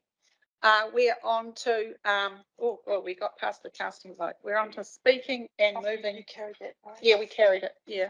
Speaking and moving motions. In this one, it's as it states, option A will be the one. I'll just tell you the reasons why we're going with option A. Look, I think that we are new moving into, we're a new council. We've been using option A all along. The good thing about option A is it is, like it says in that resolution, which is quite interesting that it says it in there, that it's the most conservative option. But one of the rationales for having that conservative option is that you've got a standard pro forma that both staff and elected members can follow. You have a flow sheet. And so if you're getting in a difficult situation politically and you can't get a resolution through, you can know that you're allowing 3 speakers for and 3 speakers against, etc., etc. Go down the flow chart and then get the resolutions put.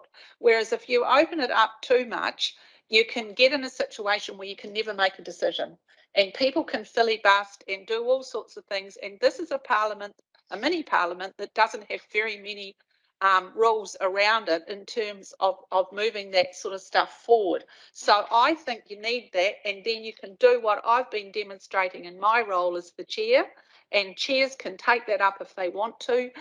You can let everybody around the room speak. You don't actually have to follow that option A strict protocol, but you've got it there so every member in the room can be treated fairly and find out what they're doing. So I think if you want to look at changing that, do it at the beginning of next term when everybody's more experienced in chairing some committees. My observations of the committee chairing is that there are some people who are very experienced who have chaired in non-political or outside organisations where rules are a little bit different, but there's also some people that haven't chaired these sort of committees before, and if you've got option A, it's much easier to learn it, and then later on you can move. So I'm moving option A, and I'm adding a clause 22.1 which sets out the default, etc., which it says there on page. If you want to look at those, you can go to the right page. So I'm moving that. Who would like to second that? Councillor Clearwater. Phil Clearwater. Gee, I'm getting really muddled now. Would anybody like to speak? Councillor Clearwater. Madam Chair, it's my view that if things are working well, leave well alone. It's not perfect, we know that. But what I'd also like to point out is one of the last bullet points around option A is that if the meeting by agreement of the majority present may amend a motion with the agreement of the mover and seconder. So that's a way sometimes of simplifying things as well. So I think option A still gives us the best way forward, and especially at this stage of us as a council. Thank you. I'm happy with option A. I agree with option A. We can, as chairs, operate in a laissez-faire manner, but we have the standing orders to fall back on if things get contentious. So for me, we can fall back into that as a saviour for us and staff. So quite happy. Personally, I think there's quite a good spirit in the room around this now. I think we've come on a journey over 2 years about the standing orders. And I think it's really exciting because it's all about maturing and finding a more effective way to operate as a collective group. So I think everybody should be congratulated. Anybody else wanting to speak? Councillor Megan Hands. Yeah, look, I'm happy if the majority of the room are supportive of option A. However, my preference would have been option B.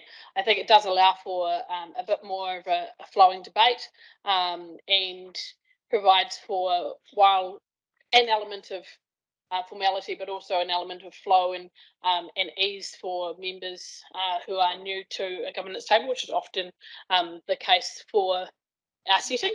And so my preference strongly would be for option B, but I won't seek an amendment. I'm not sure that we'll have the numbers, so happy to proceed. Thank you, Councillor Hands. Councillor Edge.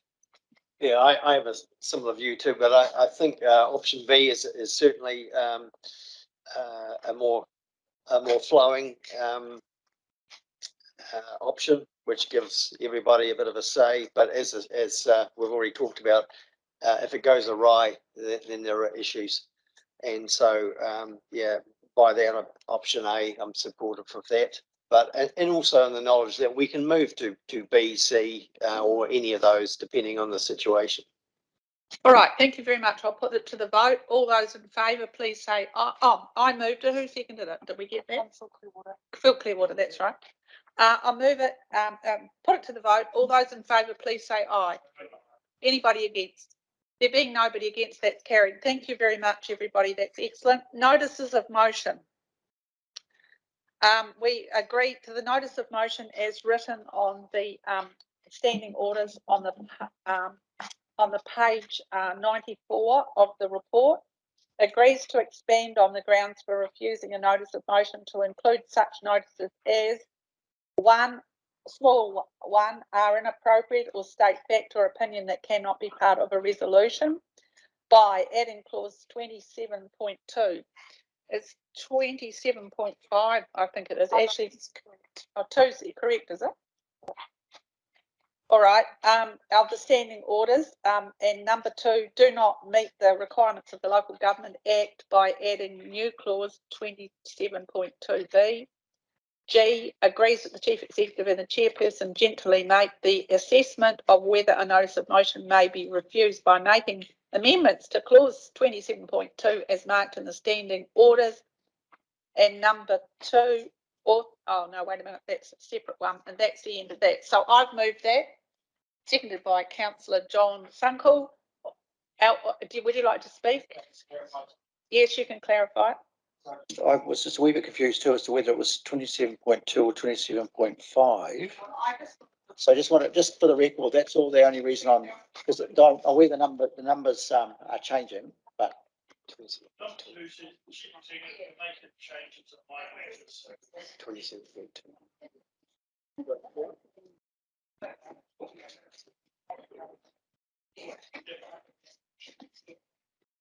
Yeah, so you've got 27.5 on yours, up here I'm reading it out as 27.2.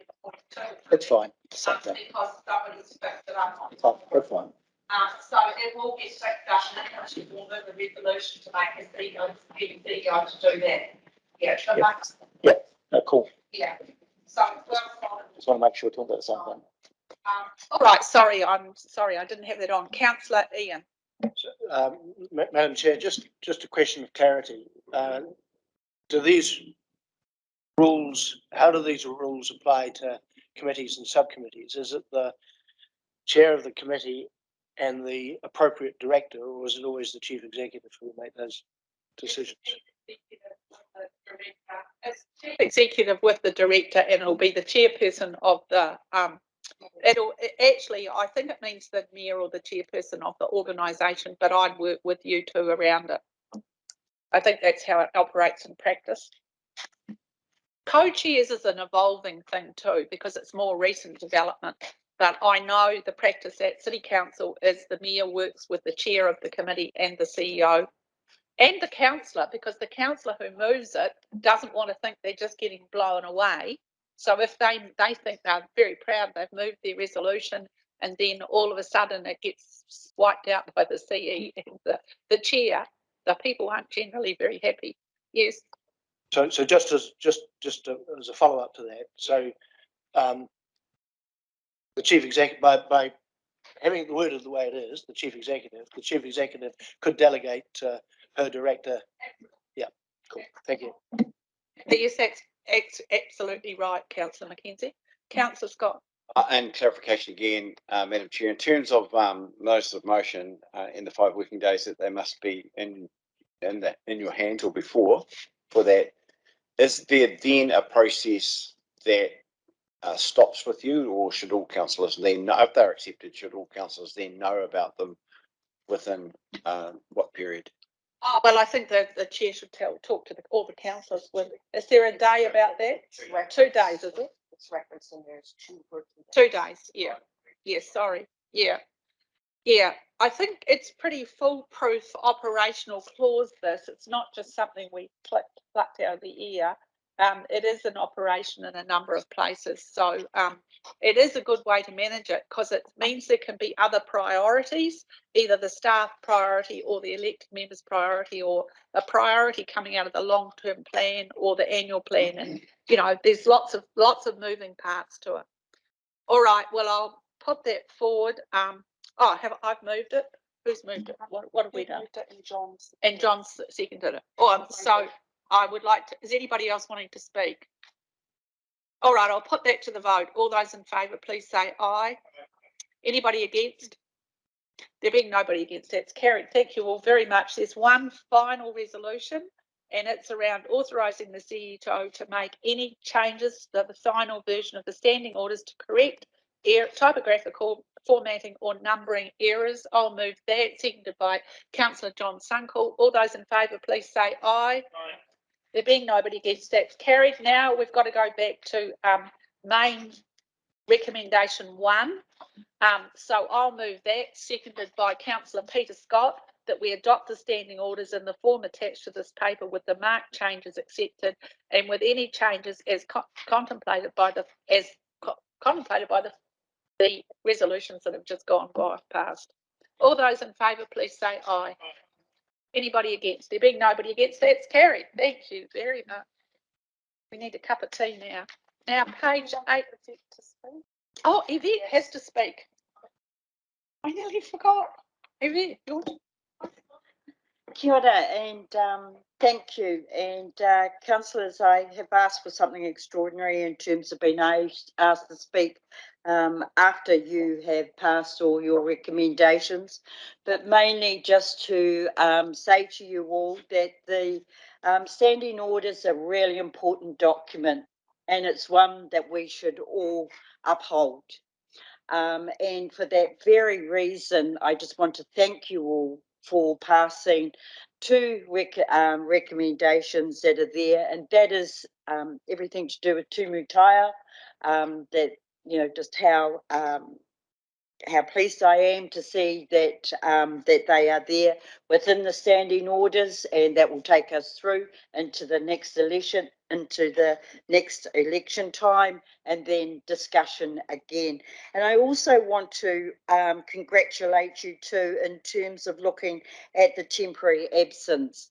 Whānau is really important, and especially for women as well, to be able to have the right to be able to come to work and to be able to express themselves, but still to be able to have family and to be able to express themselves as a mother as well as a working woman. And I just want to congratulate you in those two spaces. Even though I don't have a vote, I still enjoy sitting here knowing that you have passed something as really important as both of those two recommendations. Kia ora and thank you. Thank you, Tumu Taiao, Councillor Lewis. That's great. Good, fantastic comment. Okay, we're going to move to page 183 of the agenda. And we would ask our Director of Corporate Finance, Giles, to come to the table, please.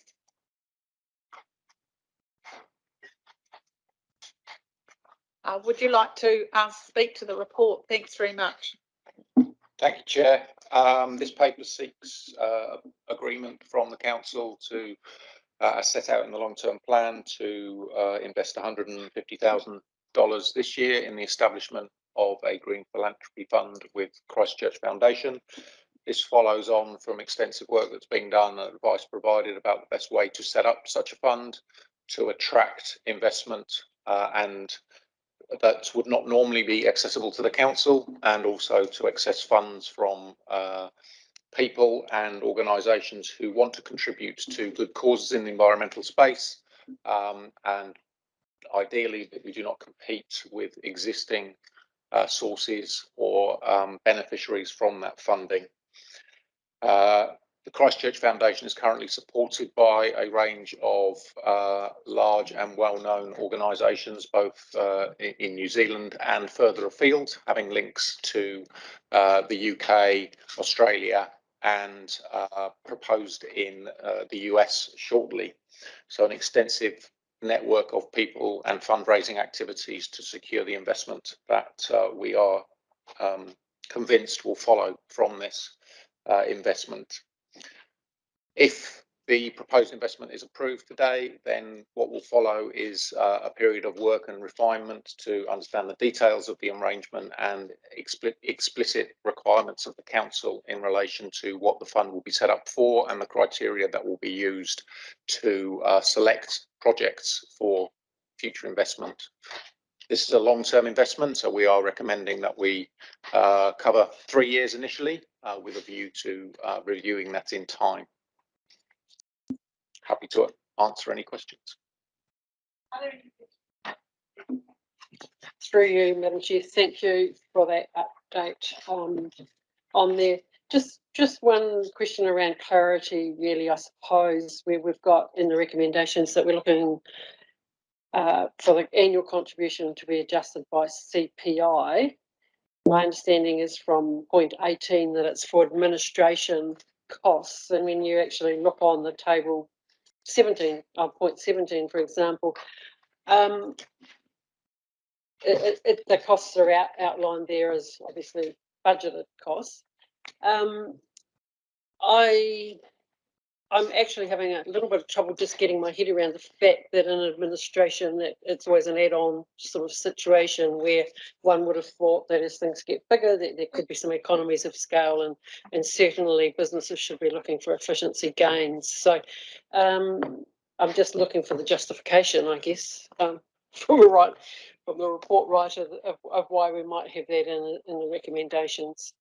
I think that that's something that we can explore as we finalise the arrangements with the Christchurch Foundation.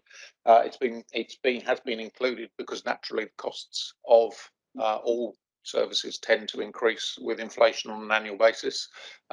The administration of the fund and the functions that will be undertaken will be no different. As a minimum, any staff involved with the administration would receive a pay rise normally to at least account for inflation.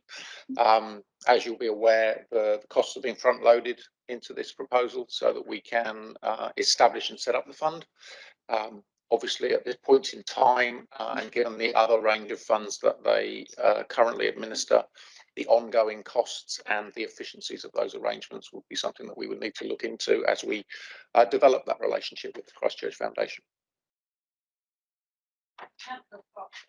Yeah, thank you, Giles, and I'm pretty supportive of this going forward. And I would have thought that in terms of our responsibility, in terms of the LTP, that we've already earmarked the money, so inflation costs will come out of that rather than be added onto it. But it may be that we need to note that for the next time it comes around in terms of the effectiveness of the money that we're actually putting forward. So that's how I see that. And I think you make a good point, Councillor Mackay. And I think we need to note that having seen some sort of numbers in the paper already about what inflation is moving to, we might not just get a bigger bang for our buck in 5 years' time. So that's noted. Thank you. Councillor Sankel. Thank you, Madam Chair. There have been some questions raised as to the next steps following this process, and so very, very much supportive of what we have in front of us, which sets the structure up and puts the process into play with 150,000 going forward and then potential extra monies. The question that was raised was, how do we influence, I guess, the outcomes in time? And my understanding is, whilst it's stated in the briefing documents that we have, that we will have a workshop as councillors and staff to understand what the outcomes that we will seek from the foundation and work through a process of achieving that. That will be then supplied in a letter of expectation to the foundation, highlighting the avenues in which we would like those disbursements to be made. I note in the paper that we will have some, I guess, professional representation and thoughts and around the environment in that process. But one of the important things is that we as councillors stay somewhat removed from the process. So we set it up, we put it in play, we have an understanding of where that money might be spent, but we also want to have enough lost the word of removal from the process so that donors feel that they are stepping into a situation where they can freely give money that isn't overly influenced by this council. So whilst we could put projects up for consideration, this is not a process that just immediately provides money for projects that we might wish to progress. They would be in there and progress and compete with any other projects that were along the way. So the important thing is that we workshop with staff and council, set up our letter of expectation to the foundation, and then let the processes run from there. Okay. Thanks, Madam Chair. Look, and I support everything that John said, and I also support the proposals going forward. And I reflect on the submissions we had to the long-term plan, where we had many submitters saying they would be happy to pay higher rates to fund various green projects, and we might reflect on perhaps wetlands funding, protection of wetlands, or the Mayoraraka project. But we also had a lot of ratepayers who were concerned about the rate rises, and you could probably, when you look at the spread of who was saying what, a lot of the ones who are against further rate rises were people who are probably spending their own money on a lot of green funding, and the ones who were for increased rate rises to fund green projects probably didn't have the avenue to put their own money into green funding. And this, to me, seems like this investment, although it's a reasonable amount of money, is relatively modest in terms of the total size of the monies we are proposing to spend on such projects like Mayoraraka. And this may well be a very cost-effective way of achieving the same end goal while saving our ratepayers that cost impost directly, but providing them the opportunity to do that. And it also adds the opportunity for people outside the region to contribute to some of our own projects. And so I think it's a very exciting proposition that has been put forward, and I support it. Thank you, Councillor Mckenzie. Councillor Clearwater. Thank you, Chair. Look, I agree with Councillor Mckenzie. This is exciting and it's a wonderful opportunity for us. And I think it's a great offer, really, in effect, for us to be able to join the foundation and, in effect, begin the sponsoring of the environmental arm of the foundation. I agree entirely with Councillor Sunkel that clearly we as a council must remain at arm's length. That doesn't mean we won't have a clear connection with them, but it has to be it will be quite a separate sort of fund, and long term, as has been indicated, has great potential for supporting the projects for which we were elected to do really. So I think I'm very strongly in favour of supporting this. Thank you, Councillor Clearwater. Councillor Elizabeth Mckenzie, did you want to speak? Yeah, there are some regions in Canterbury, particularly in my region of South Canterbury, where we've got a very small population base to raise money. And so I'm very much in support of this initiative, but I would like to ask for an assurance or perhaps ask what protections will you put in place to ensure that funding is evenly distributed across Canterbury because of this difference in population. Because I note that the Christchurch Foundation has spent $16 million. Sorry, it's received $16 million, spent $12 million in the Christchurch area. And there are areas outside of that that are going to need funding. So, yeah. I think that's something that we should discuss, or the councillors should discuss as part of the workshop with the Christchurch Foundation about how is this set up, how are the funds going to be distributed, what are the criteria, which could be geographical, could be specific areas of environmental concern, and that's a matter that needs to be negotiated. So those safeguards can be put in because the fund can be whatever the council wants it to be, in conjunction with the Christchurch Foundation. Thank you, Councillor Mckenzie. Councillor Claire Mackay. Thank you, Madam Chair. I understand this has been moved and seconded. Well, I'd actually propose an amendment to 3 where we delete the words plus CPI adjustment. The reason I'm proposing that is, and I'll support, and I'll just say that I do support the initiative, but this is already in our long-term plan as the $100,000 for both years 2 and 3. And as Councillor Scott pointed out, when this comes back for further review, those adjustments will be put in. So this is inaccurate, in my opinion, to have the plus CPI adjustment in there. We don't do that anywhere else. So. Well, that's great. Can we just hold fire there for a wee minute? You're moving that, but apparently I haven't got the second. It's moved by Councillor John Sunkel. Are you prepared to move all 3? Seconded by Councillor Megan Hands. Now that's moved and seconded, and now you've moved an amendment. Claire, if you've got a seconder for your amendment. Seconded by Councillor Nicole Marshall. So now we're up to discussing Claire's amendment. Would you like to speak as well, Councillor Marshall, or Councillor Clare, would you like to speak again, seeing I mucked it up? You can. Sorry, the reason I'm just putting in it, and it's probably a little bit around process and making sure that we're right. We've already made these decisions in our long-term plan that we are going to put $100,000 in for year 2 and 3. And we do not make CPI adjustments to any other funding streams. So it seems to be a little bit superfluous in my view, and can come back in further long-term plan discussion for the adjusted amounts. Ditto. Plus what we're looking at with the next annual plan, anything we can do to avoid any costs that we don't necessarily need. Councillor Peter Scott. I think this just provides some clarity to what we're trying to say here. I mean, that's the thing that I was saying. I mean, that what we're recognising as CPI will be applied, but we're not going to apply it over the top. It will be applied within, and therefore the effectiveness of that dollar and the LTP, and we can't do anything about that, is going to be lessened by CPI. So I support Councillor McKay. Anybody else wanting to speak? Councillor Hands. Largely to the substantive, and I don't want to labour the points that others have made, but I did, because as Councillor Mckenzie beside me has just said, that difficulty around ensuring that we have funds available or somewhere people can give more if they wish to for our region, I think is really important. But I'd just like to recognise the work that Councillor Sunkel's done in this space.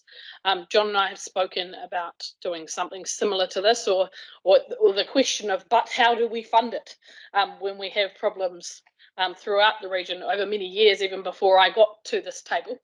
So I just wanted to ensure that we had on the record and recognised the work that John has done with staff and with others, and then others have contributed to as we've gone down this track as well. I think it's important we have that on record, that a brainchild of, but how do we fund it? How do we get people to give more? How do we get people to be involved and engaged in Canterbury region? I think it's really important that we recognise that here today as well. Thank you, Councillor Hands. Councillor Craig, you were wanting to make a comment. Would you like to speak now? Yes. Kia ora, koutou. Go. Yeah, it's more to the substantive motion as well. Just wanted to support what's been said. This is a really exciting and innovative thing we're doing, and been supportive of it since it was raised. And of course, just acknowledging everyone that's been involved with it, leading this through, and including our discussions and the way we've facilitated that through the annual plan discussions to make the funding available.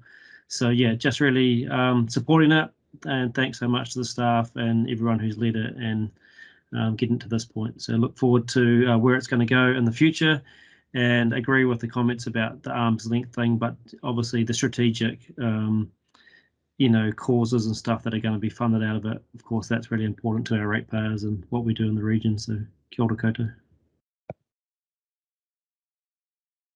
Thank you, Councillor. Councillor John, do you want to speak? First, thank you, Councillor Haynes, for those words. To the amendment, I'm kind of agnostic to it. I recognise why we're putting the money in, which is to provide the administration the kickstart to get things going. We've all talked quite effusively about what we want to do, why we want to do it, and then put a margin of a handbrake on, probably because of process. So hence my, I guess, my ambivalence or being agnostic to it. But I just note we do have an enthusiasm for it, but kind of we're not sure whether we want to spend an extra $3,000 or something if that's required. I know it's neither here nor there. Councillor Clearwater. I'm going to vote against the amendment because I just think we need to get this thing done. If in fact the CPI raises, well, we need to be able to actually do it. It's not a huge amount. It's actually an investment that we are making. It's quite clear in the report that the foundation has a very, very strong accounting systems, will be informed of everything. So I'm going to vote against that amendment and thoroughly support the recommendations. All right. Is there any other reason why?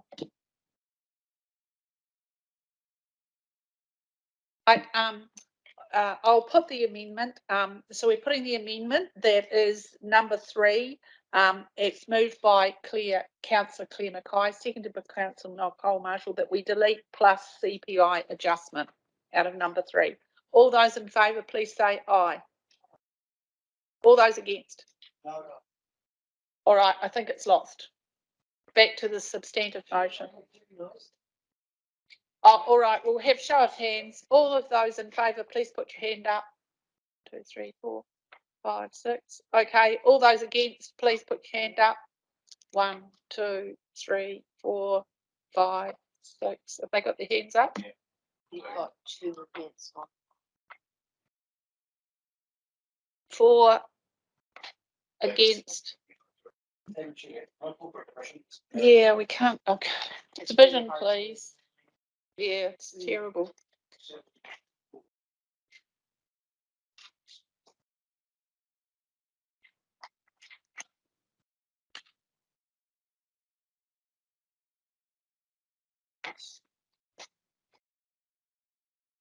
Okay, Chair Huey, are you for, against, or abstained? I'll abstain. Councillor Clearwater? Yes. Councillor Elizabeth Mckenzie? Councillor Scott? Councillor Farm? Against, thank you. Councillor Edge? Against. Councillor Frankel? Against. Councillor Ian Mckenzie? Councillor Marshall? Councillor Mackay? Councillor Pauline? Against. Councillor Southworth? Against. Councillor Hands? Councillor Apnui? I'll just total those out.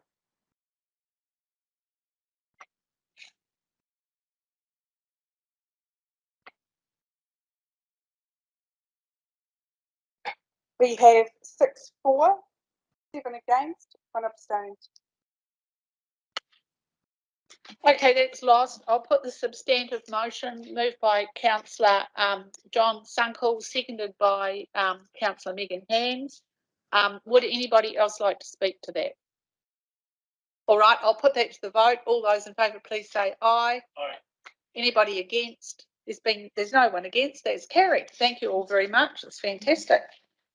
Let's move on. So I think we might actually break for lunch now because we've still got a bit to do, and if we push on, we might. So we'll just break till 1:15. How's that, everybody? Thank you very much.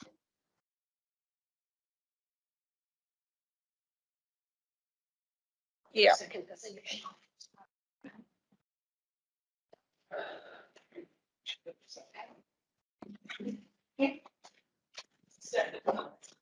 All right, we'll make a start back then. This council is resuming at 1:15 or 16 minutes past 1. We're on to page 190. That's item 8.3, capital expenditure item. Giles, you're up again. Would you like to speak to this, and can you explain the notes around purchased and leased? That'd be good.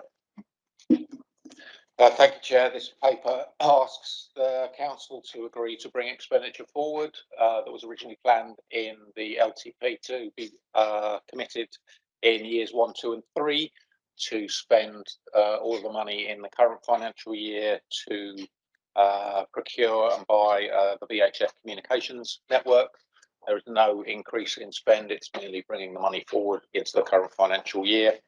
Has previously been considered by the Audit and Finance and Risk Committee. There was a small error in the attached procurement paper, which is covered in point 4, just to confirm that the asset will be purchased. That is why it is capital expenditure. Right, thank you, Miles. Have we got any questions about this report? Is everybody okay about this report? Giles. Giles, did I call him Miles? Oh, sorry, Giles. I'm very. I am used to it.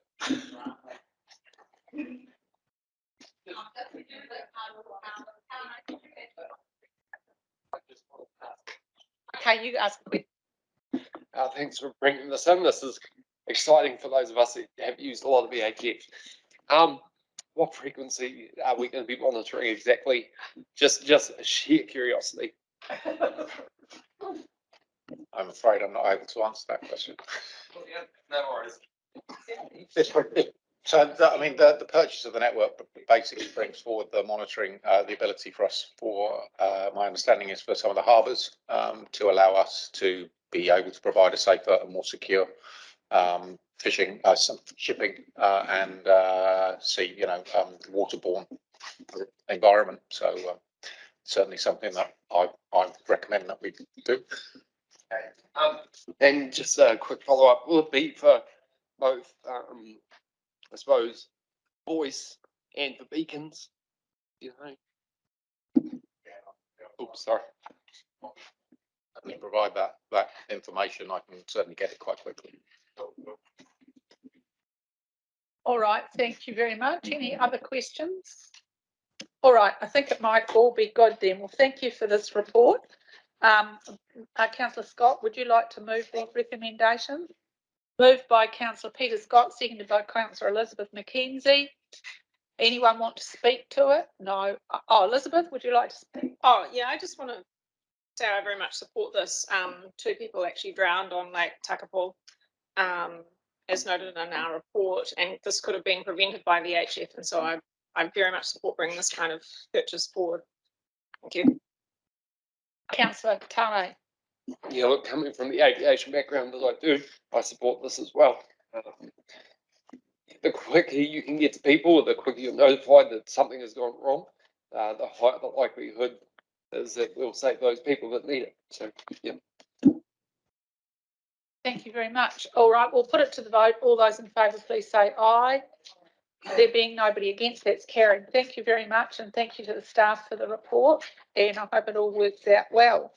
We're on page 198, 8.4, CWNS Regional Committee. Thank you, Tim. And we've got Jamie here as well. Yes, we have. Welcome to the table. We'll let you speak to your report. Thank you very much. Kia ora, Chair.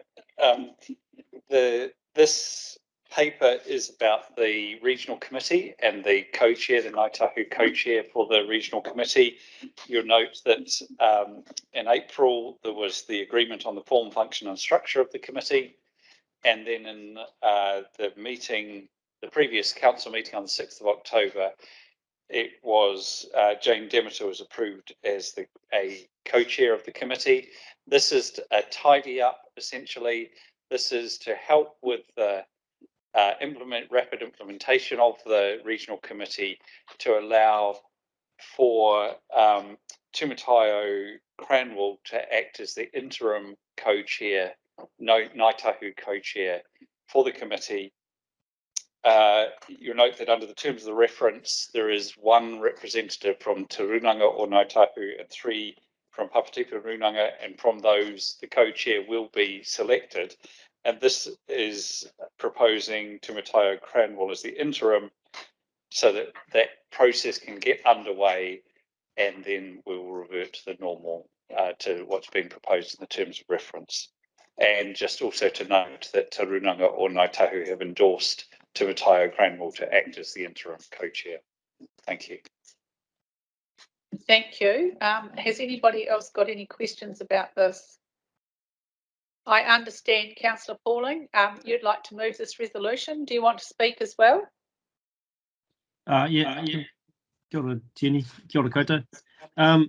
Yeah, just to say thanks again for all the great work. This has been a long process, of course, with our resetting the regional committee. So this is another step towards getting a meeting underway in the near future. So yeah, just really want to thank staff, Jamie in particular, over the last 6 months or so, working through with councillors to get us to this point. So it's great that we've got the endorsement from Te Runanga o Ngāi Tahu as well. And yeah, look forward to seeing the next step. So kia ora koutou. Thank you, Craig. Councillor Dan Farm, would you like to second it, and would you like to speak? Kia ora, Chair. Thank you. Yes, I would be very happy to second it, and tautoko what Councillor Pauling has said, and big thanks to Jamie for wrangling all the complexities that this process has thrown up. So this is great. And just a general update to council that we have a Tumu Taiao Cranwell and I with Jane have a workshop early next week to shortlist or to actually land the list of community appointees who will be on the regional committee. So looking forward to that as well, and we will keep you all posted. Thank you. Thank you. Is anybody else wanting to speak to this resolution, which is now being moved by Craig and seconded by Lan? All right, Councillor Clare, do you want to say anything? No. All right, I'll put that to the vote. All those in favour, please say aye. Anybody against? There being nobody against, that's carried. Well, thank you very much, and thank you, Jamie, and for all your work on it, and liaison, etc., and getting it all sorted, and you too, Tim. Thanks very much. All right, we're on to this next one now, page 206. 8.5 is the wetlands one. Welcome to the table, Olivia. Thank you once again for all your work on this and getting all the comments in. If you'd just like to speak to it, that'd be great. Thank you, councillors and Tumu Taiao. So this paper relates to a submission on the Managing Our Wetlands discussion document, which is a consultation being led by the Ministry for the Environment as part of its Essential Freshwater Programme. And the paper is asking council to approve the submission, which is appended as attachment 1. And I'd just like to step through the recommendations in some detail and discuss any amendments that might be required to those. So the recommendations you have in front of you on page 206 are the standard set of recommendations that we would use for consideration and approval of council submissions.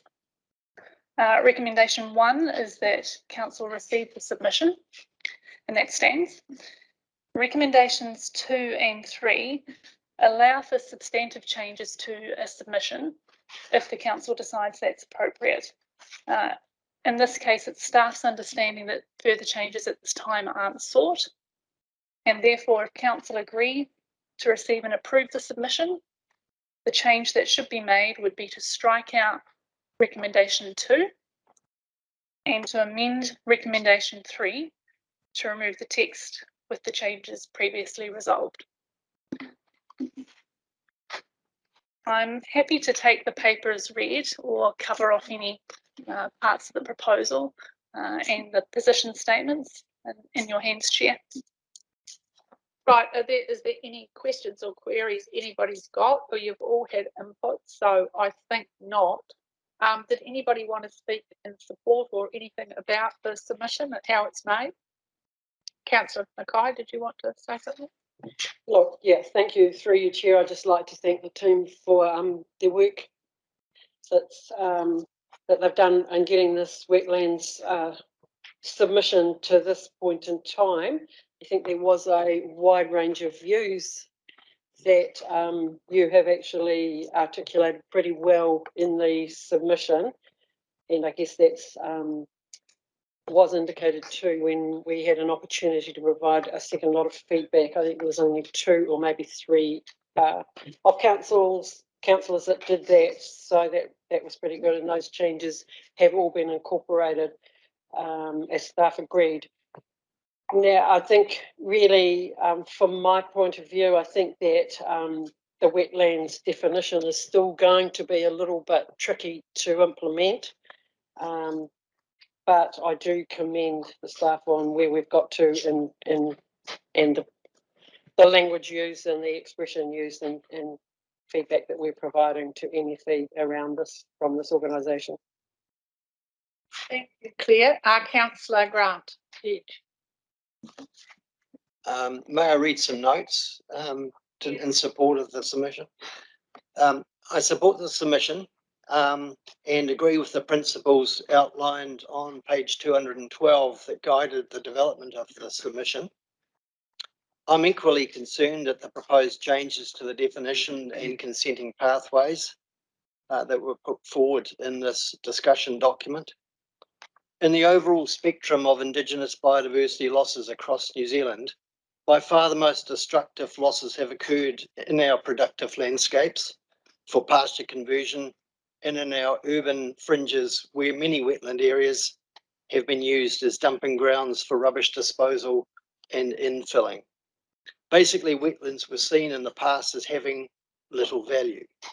We now know that they are immensely important for the health of the planet, their ecosystem services and species biodiversity. I support the staff approach to identifying the different wetland typologies, their important unique characteristics and corresponding management processes, all of which are designed to achieve no net loss to natural extent or value. In fact, the reverse, where our strategies aim to regenerate and increase extent. I support the staff's advice because I don't believe that maintaining regulatory oversight of our wetlands and biodiversity will in fact result in responsible landowners turning their back on protection and enhancement. Rather, it will mean that those landowners reluctant to engage and protect will be required and directed to participate in wetland protection. And our strategic direction calls for accelerating regeneration of the natural environment. The key will be developing a range of methodologies and management tools, including regulations, freshwater farm plans, incentives, collaboration, and community engagement and support. So I thoroughly endorse the submission, and I hope it gains some success in consideration by the government. Thank you, Councillor Grant. Anybody else wishing to speak? Councillor John. Thank you very much, and thank you for staff for taking into consideration the diversity of views, and I also thank Councillor Mackay for significant input in pulling some of our thoughts together in her submission. So whilst I don't fully agree with everything that's in the submission, except it's a collaborative process and is the submission of this council, so happy for it to go forward. And again, thank you for the effort in putting it together. So, did I get someone to move and second it? It's being moved. I'll move it. That's right. I'll receive the final submission on the managing. I'm going to take them each at a time. I'll move number 1. We're receiving it. Seconded by Councillor Grant Edge. All those in favour, please say aye. Aye. There being nobody against, that's carried. Now I'll put number 2, and then there's nobody going to vote for it. So it will fail. I'll move motion 2 that agrees to amend the submission as follows. Seconded by Councillor Peter Scott, if he's okay with that. And there's no amendments, so it fails. All those for, there not being anybody for, all those against, please say aye. That the motion's declared failed. We might find a way to do that a bit more eloquently for the next one if we're doing that same process. We're moving on to recommendation 3. So this is where I'm going to have to approve the submission, and I'm going to move an amendment, which is delete with the changes previously resolved. So Peter, can you second that? Approves the submission, deleting the words with the changes previously resolved. Seconded by Peter Scott. All those in favour, please say aye. There being nobody against, that's carried. And now we're just going to have to move that as a substantive motion. A substantive motion, I'm number 3, approving the submission. Moved by me, seconded by Councillor Grant Edge. All those in favour, please say aye. Aye. There being nobody against, that's carried. Number 4, in delegation to the chair and the deputy chair. Councillor Phil Clearwater's moving that, seconded by Councillor John. That's moved and seconded. All those people in favour, please say aye. Aye. There being nobody against, that's carried. Thank you all very much. That's good. Thank you very much, Olivia, for all that work. It's really hard work doing those submissions, and we really do appreciate it. So thank you very much. Thank you, councillors. On page 240, Climate Change Emergency Report, I'll hand over to Councillor Elizabeth Mckenzie. Yeah, so there's, I'm just going to introduce this, and then there are probably going to be quite a few questions, which Tim will hopefully be able to answer. So 2 key projects that our staff are undertaking at the moment are the National Landfill Risk Assessment and the Disaster Waste Management Plan. These projects relate to the effects of climate change on things like landfills, wastewater treatment plants, and bulk chemical and fuel storage sites. And also they're looking at how climate change impacts the recovery and cleanup work that's required after there's been an event or disaster. So the first project, the National Landfill Climate Change Risk Assessment Project. So in the past, contaminated land in Canterbury was generally assessed on a sort of site-by-site basis. However, climate change actually increases the risk of flood and storm surge events, which causes erosion on the land and also on our coasts. And because our society has historically used waterways and coasts as a place to dump rubbish, the erosion resulting from climate change is going to impact these sites So Environment Canterbury is partnering with the Ministry for the Environment, Local Government New Zealand, West Coast and Southland Regional Councils, and Tonkin and Taylor, and they're going to develop a risk screening tool to help Canterbury councils identify landfills which are likely to be exposed to climate hazards. The initial data modelling and a review of the results have been completed, and the next stage of the project includes site-by-site visits and risk evaluation of high priority sites, and that will start next year in July. So the other project, the Disaster Waste Management Plan, so there's going to be an increase in disaster-related waste in the future as a result of climate change events.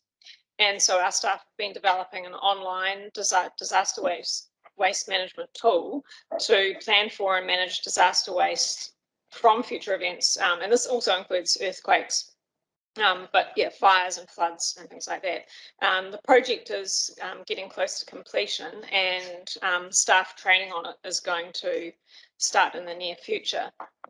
So, and I think on this topic, this is a very timely reminder that when you throw something away, there's actually no such thing as away. Everything goes somewhere. And New Zealand is one of the highest generators of waste per capita in the developed world. Each one of us averages 750 kgs of waste to landfill every year. And at the moment, the government is consulting on waste generation and waste management, and I think we might be making a submission on that. So I'll just hand over to Tim if you've got any extra things. I know that Councillor Southworth has probably got a question relating to generation of waste, and Councillor Clearwater, I think, has a question around methodology. Ask your question. Yes. Yes, ask the question. Yes. I'm just. That's fine. Thank you. And thanks for the report, Tim. And this, just in relation to the coverage of this, it's included in the report, the organisations that I guess are going to be responsible for this work being done at a national level. But I just wonder too, what if you could tell us about what kind of processes or methods might be able to be used to assess the location of some of these dumps, or like what farms sometimes call pits, given that a lot of them will be relatively or even completely unknown. Through you, Chair, just to highlight that the National Landfill Risk Assessment has concentrated on the really quite large dumps. So that project, it has been on ones that are well known. So that's about that. But what you're asking is the unknowns. You may be aware of the hazardous activities and industries list, the HAIL ID project, as we refer to it, which is where we have been working our way around the region, identifying sites that may have had a hazardous activity or an industry, or the activity could be a dump. Now, the way that we have done that is a mixture of, it's really calling on any information that we can find. So that might be historic records, it can be local knowledge, and probably the main way that we do it is looking at old aerial photographs to look at where there are sites that would fit the criteria, and that would cover old dump sites. Now that's, there's nothing, you can't guarantee that you won't find, can't guarantee that you won't miss a site. So it is always possible, but we've been working our way through the region. At the moment, as I speak, 6 of the territorial authority areas have been covered. We're working in the Ashburton district at the moment. The 3 that are still to come are Mckenzie, Waimate, and Waitaki districts. So all the other territorial authorities have been covered with HAIL ID, which does help towards identification of those old sites.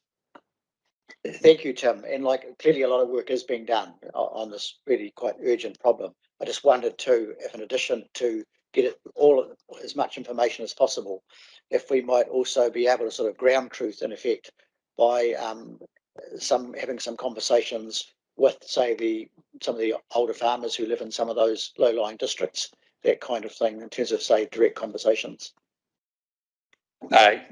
Yes, thank you, through the chair. Yes, that is part of the process. Is a ground truthing. As much as I say, we try and use whatever information is available. We don't actively go out and seek people, but through the process of identification, often we do get a lot of extra information that comes through, and then we incorporate that onto the HALE ID database. We have Councillor Peter Scott. Yeah, thanks, Tim. And actually, I've been a part of one of those in my home, South Kimberley, looking at old sheep dips and where those sites are, and doing exactly what you said, Phil, talking to older farmers that understood where they were when we used to use some really nasty stuff, actually. So I guess my comment on this is we're now capturing this under our climate change banner. There's a lot of responsibility here that was started in terms of a national look at, those sites that you're talking about, the dumps and things like that. And then there's the TAs are obviously involved in that. So my interest in this is like risk, resourcing, remediation, cost, where do those sort of things lie? Or is our responsibility in this about, I guess, the effects that the climate could have on those particular places? I'm looking at those dumps on the sides of rivers like the Arari River and others. Mount Peel, I think Mount Peel, there might be one. And, so there could be a big piece of work here in terms of where we head with this. Have we got any idea at all in terms of how that's mapped out, and what that big piece of work looks like? Again, through you, Chair, that essentially what you described is what the project is trying to do, which is map that out and get an idea at the national scale. Well, can I just answer perhaps another part of that, which is where the costs are borne? And so our role in this is very much about identification of risk, identification of the sites. The cleanup cost lies with predominantly the territorial authorities if they are their dumps, or the landowner if it is required. So as a regional council, we're not bearing any of the cleanup costs. In terms of how we're going, I might have to come back to you and giving a full description, but I do know that it's in progress. We're heavily involved in it. We've had a staff member who's actually been involved in it right from the very start, and that's probably as much as I can say, and I can report back if that's required. Have you got any other questions? Elizabeth, have you got you yeah, I have a question, but I was just going to check. Vicky, did you want to raise your point? Oh, now I can do. It was mine was less a question and more just a comment about looking to the future, really, where we're now looking at the issues that have been created by past ways of dealing with waste. And you've mentioned already, Councillor Mckenzie, about this waste strategy that's being consulted on at the moment.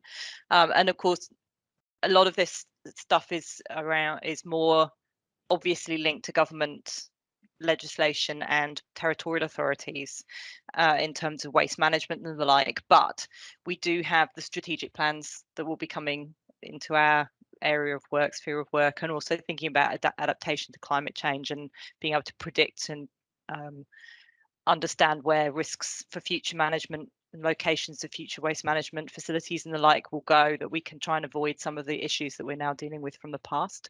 So really that was the comment that I wanted to make.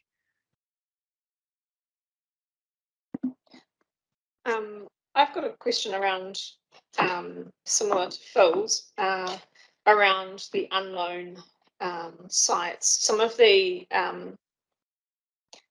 organisations overseas are using LiDAR and hyperspectral imaging to find rubbish dumps and landfills. Are you already using that technology? Is that being applied to this problem as well? No, we haven't. It doesn't mean we wouldn't into the future. What we've concentrated on so far is using the methods that I suppose we think of as tried and tested, and getting the coverage across as quickly as we can. And then I was actually just talking to staff prior to this meeting and saying, what are we going to do once we've done these last three? And that could be part of it. We haven't made the decision yet. Nicole. Kia ora. Thank you, Tim. I just have a question regarding the National Landfill Risk Assessment. This is the one that came out of the Fox event, is that correct? Yeah. So when we still had portfolios, we received an update that we had finished the indexing and we're moving into the risk assessment. But what this paper is telling me that we're still moving into the risk assessment. So my question is what's happened in the last year? If we were moving into the risk assessment phase a year ago, why are we still moving into the risk assessment phase now in the prioritisation? And you can come back to me with an answer if you don't have it right now, because you're looking a bit like you don't have it. I'd have to come back to you with an answer on that. I've got a question. Does this fit in with somebody raised recently? It might have been you, Elizabeth, around it was, I think, around environmental risk management and how that falls into our whole risk scoping that we're doing through John's committee. So, you know, in terms of environmental risks, yeah, you do it. Through you, Chair, and yes, it was Councillor Mckenzie who asked that.